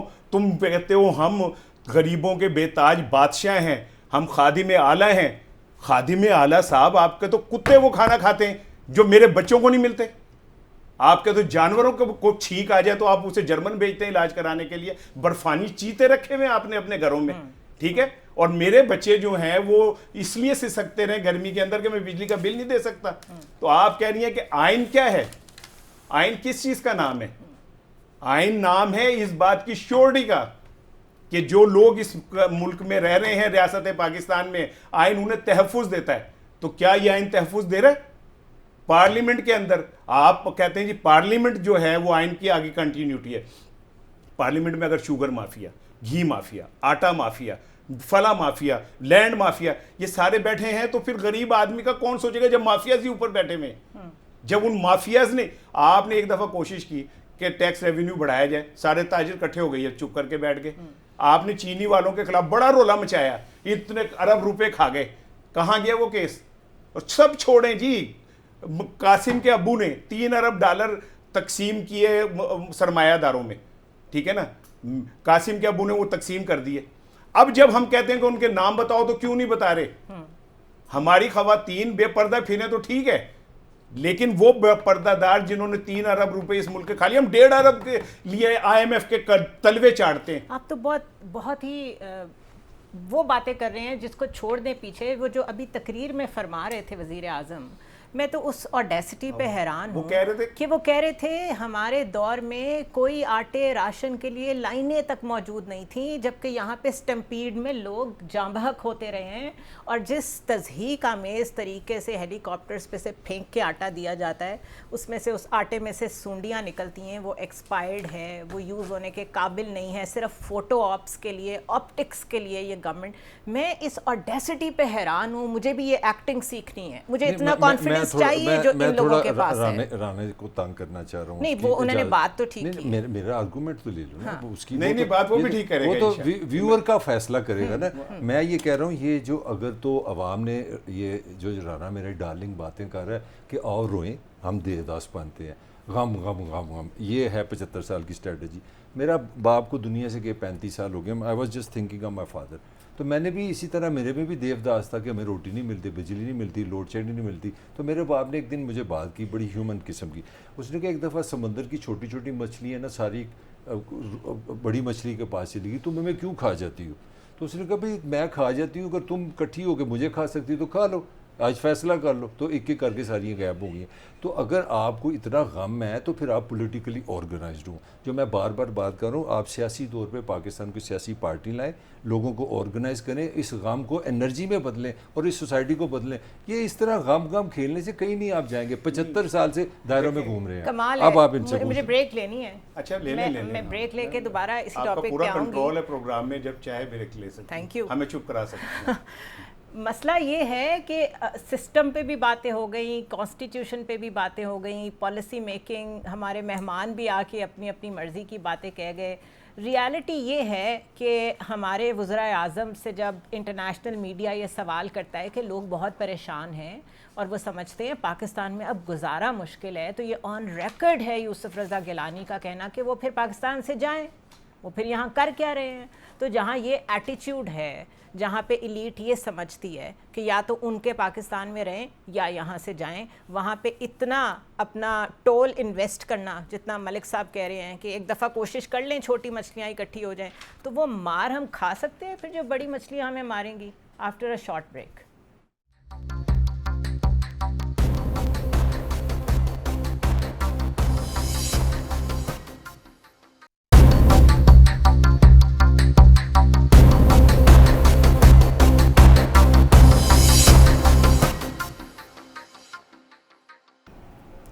Welcome back once again. اور ہمارے ساتھ حسن رضا پاشا صاحب موجود ہیں جو کہ چیئرمین ہیں پاکستان بار کاؤنسل کے. Thank you so much for joining اس حسن صاحب. ہم 14 اگست کے بالکل قریب ہیں، سیلیبریشنز بھی چل رہی ہیں اور ہم ڈسکس یہ کر رہے ہیں کہ پاکستان نے کیا کھویا کیا پایا. یہ بتا دیجئے کہ پاکستان کے جو کانسٹیٹیوشن ہے، جو کہ سب سے سپریم اینٹی ہونی چاہیے، اس کے ساتھ جو کچھ ہو چکا ہے، اس کے بعد آپ آگے اس کا کیا فیوچر دیکھتے ہیں؟ آپ نے بڑا شارٹ سپین آف ٹائم بتایا. یہ 16-17 ماہ کی بات نہیں ہے. یہ جب سے پاکستان کا آئین بنا ہے اس کے بعد سے آپ دیکھتے رہے تو ایک تسلسل کے ساتھ آئین کے ساتھ کھلواڑ ہوتا رہا ہے. Agreed. پہلے 1973 کا آئین جب آیا تو اس کے بعد آپ دیکھیں کہ یحییٰ خان بھی آ گیا، اور اس کے بعد آ گیا ضیاء الحق آ گیا. ضیاء الحق نے جس طرح آئین کے ساتھ منمانی ترامیم کی اور سپریم کورٹ آف پاکستان نے اس کو ویلیڈیٹ بھی کیا. اس کے بعد کیا ہوا کہ پرویز مشرف آ گیا. پرویز مشرف کو بھی سپریم کورٹ آف پاکستان نے 3 سال کے لیے یہ اختیار دے دیا کہ وہ آئین میں ترمیم کر سکتے ہیں. تو آئین کے ساتھ تو 16 ماہ میں کچھ بھی نہیں ہوا. جو اس سے پہلے ہو چکا ہے آپ ٹھیک فرما رہے ہیں، لیکن میرا کہنے کا مقصد یہ تھا کہ ہم مستقل کانسٹیٹیوشنل کرائسس کی طرف جا رہے ہیں. Even now we don't know کہ یہ جو حلقہ بندیوں کا مسئلہ کھڑا ہو گیا ہے، نگران حکومت کے پاس مینڈیٹ نہیں ہے اس کے لیے آئینی ترمیم کرنے کا. اس لمبو سے ہمیں کون نکالے گا؟ دیکھیں بات یہ ہے کہ اس وقت بھی جو آئین کی منشا ہے وہ تو یہ ہے کہ ود ان 90 days الیکشن ہونے چاہیے، اور اس وقت کوئی ایسی پرابلم نہیں ہے کہ آپ یہ کہہ سکیں کہ 90 days میں الیکشن ہونا ممکن نہیں ہے. لیکن جو بات آپ نے فرمائی ہے اسی کو اگر دیکھیں تو پھر آئین کے ساتھ کھلواڑ ہوتا نظر آ رہا ہے. رائٹ. اور یہ ہو رہا ہے کہ یہ جو سینسز اس کو نوٹیفائی کر دیا، اور نوٹیفائی کرنے والے آج پچھتا رہے ہیں کہ ہم نے کیوں نوٹیفائی کیا. لیکن جب وہ نوٹیفائی کر رہے تھے، اپنے سائن کر رہے تھے، اس وقت ان کو یہ خیال نہیں آیا کہ ہم کیا کر رہے ہیں. Absolutely. اب یہ صورتحال آپ کے سامنے آ رہی ہے کہ یہ حلقہ بندیاں نہیں ہوگی، اور جب حلقہ بندیاں نہیں ہوگی، ڈیلیمیٹیشن ہوگی، تو پھر عدالتوں کی طرف متصرہ فریق رجوع کرے گا، اور جب عدالتوں کی طرف معاملات جائیں گے تو لامحالہ طور پہ یہ 5 یا 6 مہینے تک یہ آگے جا سکتا ہے الیکشن. اوکے، بہت شکریہ. سمجھ نہیں یار، بہت شکریہ حسن رضا پاشا صاحب، بہت شکریہ. یہ تو انہوں نے مسئلہ حل کر دیا ہے. جو کانسٹیٹیوشن میں اصل میں اسپرٹ نکالنا چاہ رہی تھی کہ وہ تو گائیڈنس دیتا ہے کہ یوں کر لیں یوں کر لیں. تو جب نوٹیفائی کر رہے تھے ان کو سینسس کو، اس وقت نہیں پتا تھا ان پولیٹیکل پارٹیز کو کہ اس سے کیا مسائل کھڑے ہوں گے، اور اب کہہ رہے ہیں کہ الیکشن ایک دن بھی آگے نہیں ہونا چاہیے. دیکھیں زنیرہ، یہ بنیادی سوال ہے پاکستانی میں سمجھتا ہوں ایک کلچر کا، پولیٹیکل کلچر کا، جس پہ بار بار میں ایمفسس کر رہا ہوں. ہم نے یہ فیصلہ کرنا ہے ایز اے ریاست، ایز اے سوسائٹی کہ ہم نے رول سے چلنا ہے، ایس او پیز سے چلنا ہے، کہ فرد کے ساتھ چلنا ہے. فرد دنیا کا جتنا مرضی انٹیلیجنٹ ہو وہ سیلفش ہوتا ہے، وہ پاور کے ساتھ چلتا ہے، ضرورت کے ساتھ چلتا ہے. جب آپ رولز بنا دیتے ہیں نا تو آپ سے وہ ہیومن فیکٹر ختم ہو جاتا ہے. جب میں ایک آفیسر ہوں تو میرے سامنے مجھے پتہ لگے کسی کو نوکری دینے کے لیے 5 چیزیں دیکھنی ہیں، تو جب میرا بیٹا آئے گا تو میں 5 چیزیں دیکھ کے نا بیٹے کو بھول جاؤں گا. یہ ایس او پیز ہوتے ہیں، رولز ہوتے ہیں. تو پاکستان ابھی تک فرد کے ساتھ چل رہا ہے. ہم ابھی تک کہہ رہے ہیں جی یہ بندے میں یہ خوبی ہے، یہ خوبی ہے. کانسٹیٹیوشن کا مطلب ہے کہ اس میں لکھ دیا ہے کہ پاکستان میں جو بچہ پیدا ہو اس کو تعلیم دینی ہے. اب وہ بچہ گورے رنگ کا ہے، کالے رنگ کا ہے، وہ کسی بھی فقہ سے ہے، وہ ہندو ہے، وہ مسلمان ہے، آپ بلائنڈ ہیں. میرا پوائنٹ ہے کہ آپ کو یہ فیصلہ کرنا پڑے گا کہ آپ نے رولز کے ساتھ زندہ رہنا ہے، اور یہ ثابت ہم نے 75 سال سے کہ ہم نے نہیں کرنا. ہم نے فرد کے ساتھ زندہ رہنا، اور فرد کے ساتھ چلیں گے تو ہمیشہ طاقت کے ساتھ چلیں گے. تو اس کا مطلب ہے پیپل سینٹرک نہیں ہے جو ہم پہلے بات کر رہے تھے، نہ پالیسیز، نہ ہماری پولیٹیکل روایات جسے کہتے ہیں. ہم ابھی تک پھنسے ہوئے ہیں، زرداری سب پہ بھاری. نواز شریف نے کمال کر دیا ہے بقول ان کے باہر کر بھی دیتا ہے چیزیں کنٹرول کر کے، اور ایک وہ پی ٹی آئی کے چیئرمین ہیں جو آج خود ہی جو کچھ کیا ہے اس کی وجہ سے نظر نہیں آ رہے کہیں. تو کدھر کو جا رہے ہیں؟ دیکھیں وہ جو ابھی آپ نے سوال کیا نا کہ جب یہ سائن کر رہے تھے تو انہیں نہیں پتا تھا، تو بات یہ کہ وہ ان کو پتا تھا، وہ پولے ہیں پر ایڈے بھی پولے نہیں گئے کہ انہوں نے کچھ پتا. چوچو کا کہ نہیں ہے وہ، ٹھیک ہے نا، روٹی کو چوچی نہیں کہتے وہ. انہیں سارا پتہ ہے. 35 سال سے اس پاکستان کے قسمت کے ساتھ اور عوام کے ساتھ کھیل رہے. انہیں چھونے کا کے مننے کا کے نہیں ہے کہ اب وہ کہہ رہے ہیں جی وہ آئین کے مطابق ہونا چاہیے. یہ انہیں یہ پتہ تھا کہ بس ہم نے اتنی باری لینی تھی، ہمیں اتنی چھوٹے. یہ جو 14-16 مہینے پائی زور دی، پائی تیرے تیل دی کڑائی، تیرا لون دا پتاشا تیری ساس کر، پائی زور دی وہ کر رہے تھے. اب وہ چھوٹے پورے ہو گئے، اب کسی اور کی باری ہے. نہیں لیکن ان کو اپنا فیوچر بھی اس کے ساتھ بلیک ہوتا نظر نہیں. اپنے پولیٹیکل سٹیکس کدھر گئے؟ نواز شریف نے تو واپس آنا تھا. سن لیں نواز شریف نے واپس آنا ہے، پاکستان کو دنیا کی سب سے بڑی طاقت بنانا ہے، ایک دفعہ پھر ترقی کا سفر شروع ہونا ہے. اللہ معاف کرے. سندھ میں state of the art machinery, hospitals میں education system, ownership of the houses ملنی ہے لوگوں کو. یہ سب پھر کیسے ہونا ہے؟ میں پلیز آپ بولو. وہ نا ایک طیارے میں پروفیسرز بیٹھے تو پائلٹ نے کہا کہ مبارک ہو کہ یہ وہ طیارہ ہے جو آپ کے اسٹوڈنٹس نے بنایا ہے اور آپ ہم اس میں فلائی کر رہے ہیں. وہ سارے پروفیسروں نے چھلانگیں مار دی، ٹھیک ہے نا. جو پرنسپل تھا وہ بیٹھا رہا. تو کسی نے کہا کہ سر آپ کو اپنے بچوں پہ بڑا ٹرسٹ ہے کہ آپ بیٹھے رہے. وہ تو ڈر کے بھاگے. انہوں نے کہا مجھے اتنا ٹرسٹ ہے، مجھے پتا ہے جنہوں نے اگر میرے بچوں نے بنایا نا یہ اڑے گا ہی نہیں، ٹھیک ہے نا، ہتھیارہ نہیں جو اڑنا، ٹھیک ہے. اور نواز شریف 4تھی بار آئیں گے، اور 3 دفعہ کیا تم نے گھن برس گئے اور دودھ کی نہریں بہنے لگ گئی، اور جناب لوگوں کے جیبوں میں رات کو اٹھتے تھے تو ڈالر بھرے ہوتے تھے. لیکن میری بات سنیں، ایک منٹ نہیں، نو جسٹ اے منٹ. یہ دیکھیں آپ جتنی دفعہ بھی نواز شریف کو نکالا گیا، نواز شریف واپس ضرور آیا، یہ تو آپ مانیں. بات یہ ہے کہ ویسے تو دنیا گول ہے، سلطان رائے کی ناک بھی گول تھی، اسی طرح ان کا مقدر بھی گول ہے. یہ آتے ہیں جاتے ہیں، چلے جاتے ہیں، پھر آ جاتے ہیں. لیکن مجھے ایک بات بتائیں کہ نواز شریف کی اچیومنٹس کے اوپر میں چھوٹے سے 1 منٹ لوں گا. نواز شریف کی اچیومنٹس کیا ہیں؟ نواز شریف کی اچیومنٹس یہ ہیں کہ انہوں نے ایک لندن میں فلیٹ لیا اربوں روپے کا، اور وہ کہتے ہیں میرا نہیں ہے، اور رہتے اسی میں ہی ہیں، ٹھیک ہے. وہ کہتے ہیں چینی مافیا کو میں کچل کے رکھ دوں گا. سب سے بڑی شوگر مل رمضان شوگر مل ان کی ہے، ٹھیک ہے. پھر وہ کہتے ہیں کہ میں اس ملک کے اندر جناب بڑا انقلاب لے کے آؤں گا، اور انقلاب کا یہ عالم ہے کہ ان کے دونوں بیٹوں نے کہہ دیا کہ ہم پاکستان نہیں جائیں گے، ہمارا پاسپورٹ پاکستانی ہے ہی نہیں، ٹھیک ہے نا. مطلب گوالمنڈی کے نیلسن منڈیلا صاحب روز لندن میں بیٹھ کے ایڑیاں رگڑتے ہیں، مجھے نہیں پتا میں نے انقلاب لانا ہے، مجھے لا کے دو. لیکن بینٹلے سے کم بات نہیں کرتے، موکیاٹو پینے کے لیے وہ بانڈ اسٹریٹ میں جاتے ہیں.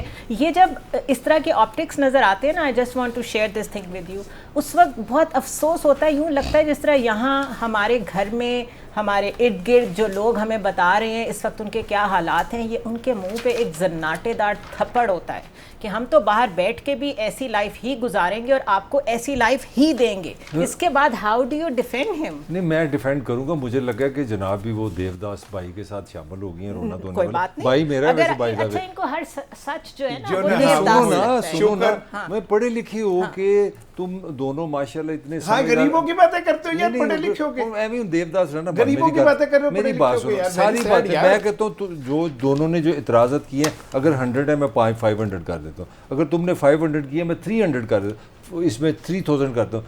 سوال یہ کس کا رائٹ ہے؟ یہ رائٹ ہے ووٹر کا. 3 دفعہ وہ اس کو کس نے نکالا ہے؟ یہ تو آپ آئیڈیل بات کر رہے ہیں نا, آئیڈیل بات کیا, نارمل بات ہے, ریئلسٹک بات نہیں سنہرا, وہ ہر بی دفعہ آنیسٹ, نکالے نہیں جاتے سنہرا ہیں, میری بات ہر سنو, دفعہ میری نکالے بات جاتے ہیں, ہر سنو, دفعہ واپس میری آتے بات ہیں سنو, اور ہر دفعہ تخت پہ واپس آتے ہیں. کیونکہ یہ سسٹم ہے, وہ ہی is the P H D of the system, وہ طاقت کی سیاست کو سمجھتا ہے. تو ان کو دے دیں سب کچھ, تو لے ختم لیتا کریں ہے, مسئلہ, وہ لے لیتا ہے, وہ پھر آ رہا ہے. مسئلہ ختم کریں. مسئلہ اچھا آ رہے ہیں, نہیں میں کہہ رہا ہوں آ رہا ہے, یہ خبر ہے, مگر خبر کیا ابھی میں اس کا ثبوت میں آپ سے شرط لگا لیتا ہوں اسی پروگرام میں, چلو لگا لو, ٹھیک ہے نا, اگر نواز شریف اس سال آ جائے گا نا, میں کیا کہتے ہیں 10 روپے دے دیں, نہیں 10 روپے ساڑھی اوقات تو بہت زیادہ 15 کر دیں, ٹھیک ہے نا, اسے تھوڑا 9 روپے تک لے کے آؤ. ہم کون سے نواز شریف شہباز شریف ہے کہ اوپر سے ہمارے کی پارٹی کا آج کی سن لو نا, آج کی خبر سن لو. دیکھو بات یہ ہے کہ اگر یہ سسٹم اس کو ووٹ آؤٹ کرے نا, یہ جتنی اس نے باتیں بتائی ہیں, جتنی جناب نے ووٹر اس پہ ٹھپے لگائے, اس پہ کراس کرے, پھر یہ نکلے گا. ووٹر کی تو باری نہیں آتی, تو وہی میں کہہ رہا ہوں نا, پھر اعتراض کس پہ کر رہی ہو؟ اعتراض بھی نہ کریں, نظام پہ کرو نا, اعتراض بھی نہ کریں. جو نواز شریف بناتا ہے, جو ایک ایسا جو نواز شریف بناتا ہے وہ اس کا کھلاڑی ہے.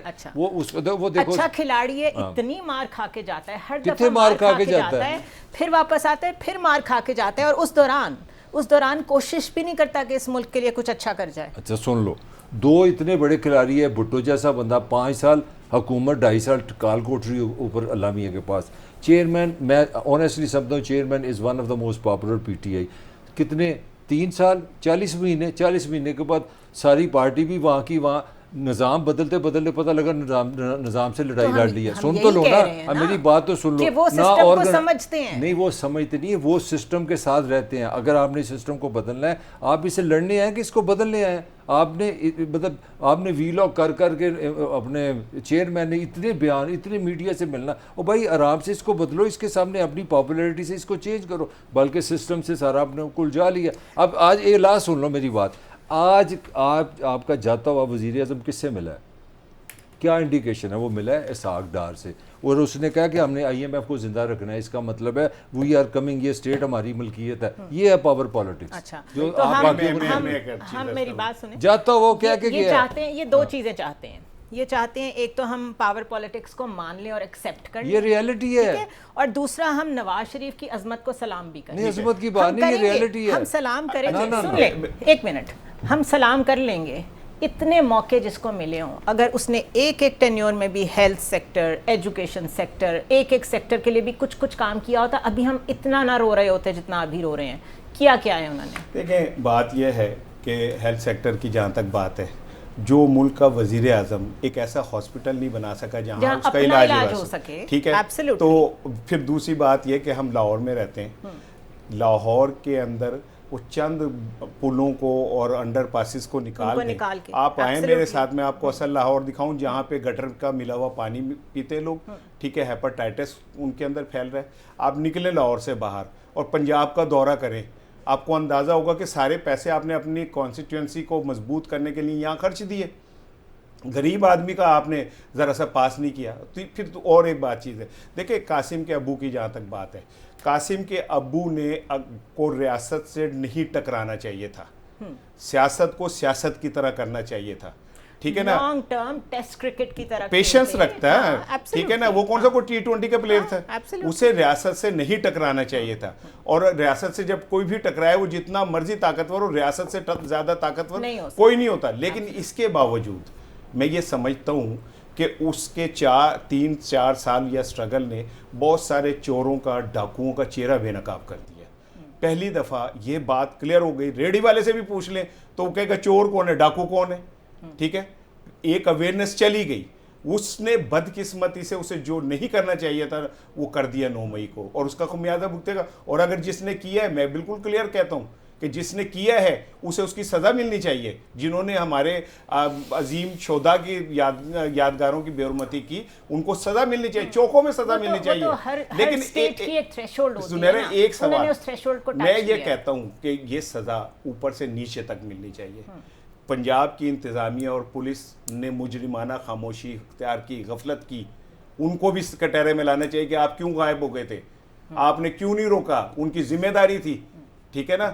اور جن لوگوں نے وہ وہاں یہ حرکت کی وہ ظاہر کٹہرے میں آئیں گے, پکڑے جائیں گے. وہ تو ایبسلیوٹلی آئیں گے, لیکن اگر تھوڑا سا اسی کو ہم کنکلوڈ کریں تو آپ نے نواز شریف کے اوپر ڈسکشن کی, آپ نے چیئرمین پی ٹی آئی پہ ڈسکشن کی. میرا خیال ہے جس زمانے میں پاکستان مسٹر 10% کے نام سے مشہور ہوا تھا, وہ وہی آئی پی پیز کے معاہدے تھے سارے. اس کے باوجود 15 سال سے سندھ پیپلز پارٹی کے پاس ہے. پیپلز پارٹی نے کولیشن میں جتنا ساتھ دیا اس گورنمنٹ کا وہ بھی انپریسیڈنٹڈ ہے. تو کون کہتا ہے کہ یہ سیم پیج پہ نہیں ہے؟ کون کہتا ہے پولیٹیکل کنسنسس نہیں ہے اور پاور پالیٹکس میں سارے ایک پیج پہ نہیں ہے؟ یہ سب تو ملے ہوئے ہیں. دیکھیں نا, پہلے پوائنٹ پہ آتا ہوں, چیئرمین پی ٹی آئی, اس پہ میں کمنٹ کرنا چاہ رہا ہوں. میں سمجھتا ہوں جینولی کنٹریبیوشن ہے, ایک اویئرنیس دی ہے کہ پاکستان میں یہ فلاز ہیں, 100 میں سے 200 نمبر, ہیٹس آف ٹو ہم. مار کہاں پہ پڑی ہے؟ اگر آپ کا جو مشن ہے, اگر آپ کی پلاننگ اس کے ساتھ نہیں ہے, آپ اس کے لیے پریپیئر نہیں ہے. میں جانا انگلینڈ ہوں تو انگلش مجھے آتی نہیں. Where is your organization, where is your party? Party کی حالت یہ ہے کہ بارش ہوئی ہے, پریس کانفرنس ہوگی. ٹھیک ہے, ریاست نے پیپلز پارٹی کے ساتھ بھی یہی کیا تھا. ریاست نے جب نواز نے کہا تھا کہ جناب مجھے کیوں نکالا, اس کے ساتھ بھی اس طرح نہیں ڈائریا ہوگا کہ سارے آ کے پریس کانفرنس کریں. جس بندے کو بھیج رہا ہے جا کے نیگوشیشن کرو, وہ آگے پارٹی چھوڑا ہے. مطلب کیا ہے؟ جو اسٹرینتھ ہے وہ میں نے بتائی ہے. ویکنیس ہے آرگنائزیشن نہیں ہے, پریپریشن نہیں ہے, آپ کا وی این ہی نہیں, آپ کو اس سسٹم میں کھیلنا نہیں آتا. اب نواز کی سن لو. نواز جو مرضی کو, آپ نے کہا ہے ان کا ویژن نہیں ہے, نواز شریف کا ویژن ہے. نہیں, نواز کو پتا ہے, وہ اس سسٹم کو سمجھتا ہے کہ لڑنا کہاں پہ تھلے کسی پنجابی یہ ہے کہ وہ سمجھتے ہیں. ویژن یہ ویژن ہے پاکستان. یہ سسٹم ہے, یہ سسٹم ہے کہ پاجی دیکھو تھلے کتنے. وہ پنجابی میں ایک بڑا اچھا محاورہ ہمارے استاد شاہد ملک صاحب بی بی سی, انہوں نے کہا جو پنجابی مائنڈ سیٹ ہے اس کو پتہ ہے کہ گریبان پڑھنا ہے کہ پیری پہنا ہے. تو نواز شریف کی ایکسپرٹی یہ ہے کہ گریبان پڑھنا ہے کہ پیری پہنا ہے. یہ پھر ویژن تو لیڈر ہے نا, یہ لیڈر ہے نا, یہ پاکستان یہی ہے, ریئلٹی یہی ہے پاکستان کی. اس کو ویژن نہیں کہہ سکتے, یہ ریئلٹی ہے. نہیں, میں یہی عرض کرنے جا رہا ہوں. دیکھیں جو قاسم کے ابو والد محترم کے بعد جو کچھ ہوا, لوگ چھوڑ گئے. مجھے اچھی طرح یاد ہے کہ 1954 میں یونینسٹ پارٹی تھی, وہ ایک رات میں مسلم لیگ بن گئی تھی. صبح رات کو یونینسٹ ہوئے تھے, صبح پوری کی پوری جماعت جو تھی مسلم. اب آ جائیں نون لیگ کی طرف. کیا خواجہ آصف ملک سے بھاگ نہیں گئے تھے؟ کیا ارسطو اول وہ گلوکار دے مقابلے تے جڑا لڑتا ہے احسن اقبال, انہوں نے باہر سے جا کے نوکری نہیں کر لی تھی؟ اور سب سے بڑھ کے یہ بتائیں, کیا اسحاق ڈار نے عدالت میں ایفیڈیوٹ نہیں جمع کرایا تھا کہ میں ان کے بیاہ پہ منی لانڈرنگ کرتا رہا ہوں؟ نواز شریف شہباز شریف ایفیڈیوٹ جمع کرایا ہے عدالت کے اندر, کوئی مذاق نہیں, کوئی بیان نہیں دیا تھا. تو یہ تو عدالت کو سوچنا چاہیے نا کہ اس کا مذاق بنے. میں عرض کیا کروں. اور پھر دوسری بات, کیا ہمارا لیڈر یہ ہیں کہ ایک بندے کو اغوا کر کے اس کے پیر کے ساتھ بم باندھ کے تاوان لیا جائے؟ ہمارے لیڈر یہ ہیں کہ کراچی کے اندر ہمارا لیڈر, عظیم لیڈر, اپ کمنگ وزیر اعظم جو کہتا ہے میرے لیے رستے کھول دو پاپا, ہے وہ آج خود منہ سے کہتا ہے کہ جی میں تو ٹینکر مافیا سے پانی لے کے خریدتا ہوں. تو تم 35 سال سے کراچی میں جھک مار رہے ہو. اگر تم وہاں پہ یہ چائنا کٹنگ تم نہیں مکا سکے, تم بھتہ خوری تم نہیں ختم کرا سکے, تم کراچی کے اندر پولیس کا نظام تم ٹھیک نہیں کر سکے, تم جناب علی ٹارگٹ کلنگ نہیں ختم کر سکے, تم پانی مافیا کو نہیں ہرا سکے. ٹھیک ہے, کچے کے ڈاکو, پکے کے ڈاکو, کچے کے ڈاکو کو کیسے پکڑیں گے؟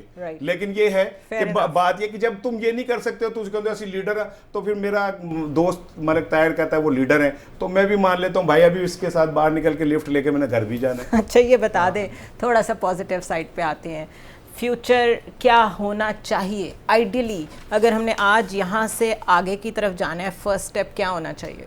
دیکھو جی, اگر آپ میرے سے پوچھ رہے ہو تو سمپل پاکستان کی جو سب سے بڑی ایک اسٹرینتھ ہے وہ میں شیئر کرتا چلوں.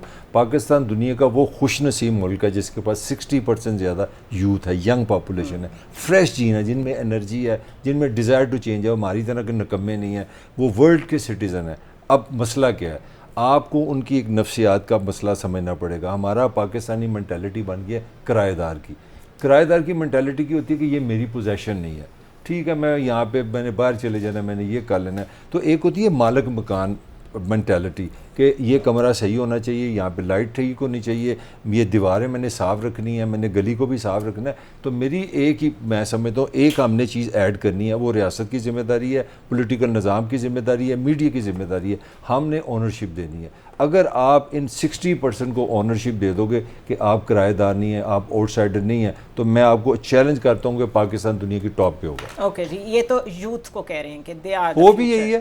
آپ کیا کہتے ہیں؟ دیکھیں میں نا ایک منٹ میں 2-3 چیزیں آپ سے کرتا ہوں. ان بدترین حالات, ان مشکل ترین حالات میں بھی ہمارے دیکھیں, ہماری 2 لڑکیاں ہیں, سمینہ بیگ اور نائلہ, انہوں نے کیٹو سر کی. ہمارا ایک لڑکا ہے حمزہ, 38 سال بعد عالمی اسکواش چیمپئن بنا. ہمارا ایک لڑکا ہے احسن رمضان, وہ دنیا کا کم عمر ترین اسکواش وہ سنوکر کا ورلڈ چیمپئن ہے. اچھا, ارشد ہمارا ہے, اس نے جولین تھرو میں ورلڈ ریکارڈ کیا, جو ایک خاص کلب ہے ایک خاص میٹر کا, وہ کیا. کرکٹ میں ہم نمبر 1 ہوئے. بابر اعظم تینوں فارمیٹ میں, پہلے ہسٹری میں کبھی ایسا نہیں ہوا کہ کوئی بیٹسمین ون ڈے, ٹیسٹ اور T20 کے ٹاپ 3 سلاٹ میں ہو. بابر اعظم ہمارا وہاں گیا. ہم کبڈی کے چیمپئن ہوئے. ہماری لڑکیوں نے جہاز چلانے سیکھ لیے. الحمدللہ. بات یہ کہ ٹھیک ہے ہمارا گھر ہے, اس میں اگر برائی ہے, اس میں کوئی خرابی ہے, ہم بولیں گے کیونکہ میرا گھر ہے. اب میں کسی بات سے اختلاف کرتا ہوں تو اس کا مطلب یہ نہیں کہ میں مخالف ہوں, میں اختلاف کا حق رکھتا ہوں, میں اس گھر میں رہتا ہوں. لیکن ایک جملہ میں کہوں گا کہ وہ جو ایک شعر ہے نا کہ موج بڑھے یا آندھی آئے, دیا جلائے رکھنا ہے, گھر کی خاطر 100 دکھ جھیلیں, گھر تو آخر اپنا ہے, ہم نے اس کے ساتھ رہنا ہے. Wonderful, very optimistic into the transmission I would say. اس میں شامل کرنا چاہوں گی ہمارے اوورسیز پاکستانیز کے سینٹیمنٹس کو. کسی نے آج ٹویٹ کیا ہوا تھا کہ یقین کریں ہم یہاں پر شاید 40 سال سے, جی آپ نے ان بچوں کی بھی بات جی میں وہی بات کرنے لگی ہوں کہ شاید ہم یہاں 40 سال سے رہ رہے ہیں, لیکن ہمیں پاکستانیت اس قدر محسوس ہوتی ہے ہر ایسے دن پہ, ہر ایسے موقع پہ, اسی لیے ہم وہاں سے اتنی تکلیف دہ ٹویٹس بھی کرتے ہیں جس پہ ہم پہ اعتراض بھی ہوتا ہے. یہ بھی ایک لیول آف ایسوسیشن ہوتا ہے, اس کو انڈرسٹینڈ کریں. کوئی کسی طرح ایکسپریس کرتا ہے, کوئی کسی طرح ایکسپریس کرتا ہے. اصل میں سارے جڑے ہوئے ہیں اس ملک کے ساتھ, سب پاکستان کے ساتھ جڑے ہوئے ہیں, اس کو آگے جاتا دیکھنا چاہتے ہیں. اس کی اگزامپل یہ ہے کہ آج گورنمنٹ یہ مسئلہ ریز نہیں کر رہی کہ او لیولز کے بچوں کے ساتھ جو ہوا ہے, جو 9th اور 11th میں کے ہنگاموں کی وجہ سے کیمبرج نے ان کا ایک امتحان لیا اور اس پہ ایوریج نمبر دے دیے. وہ کہہ رہے ہیں ہمیں کمپٹیشن میں آنے کا موقع دیں, ہم نے اتنے پیسے دیے ہیں, اٹ از آر رائٹ کہ ہم سارے پیپرز دے سکیں. گورنمنٹ اس کو ریز نہیں کر رہی, ہم اس کو ریز کر رہے ہیں. سوشل میڈیا پہ اس کو ریز کیا جا رہا ہے کیونکہ یہ ہمارے بچے ہیں, یہ ان کا فیوچر ہمارا فیوچر ہے, ان کے ساتھ جڑا ہوا ہے. تو پلیز آپ لوگ جہاں جہاں ہیں, ایک تو سب کو یوم آزادی بہت بہت مبارک, اور ان چھوٹے چھوٹے مسئلوں میں جہاں جہاں اپنی آواز ریز کر سکتے ہوں ضرور کریں. I'll see you next week.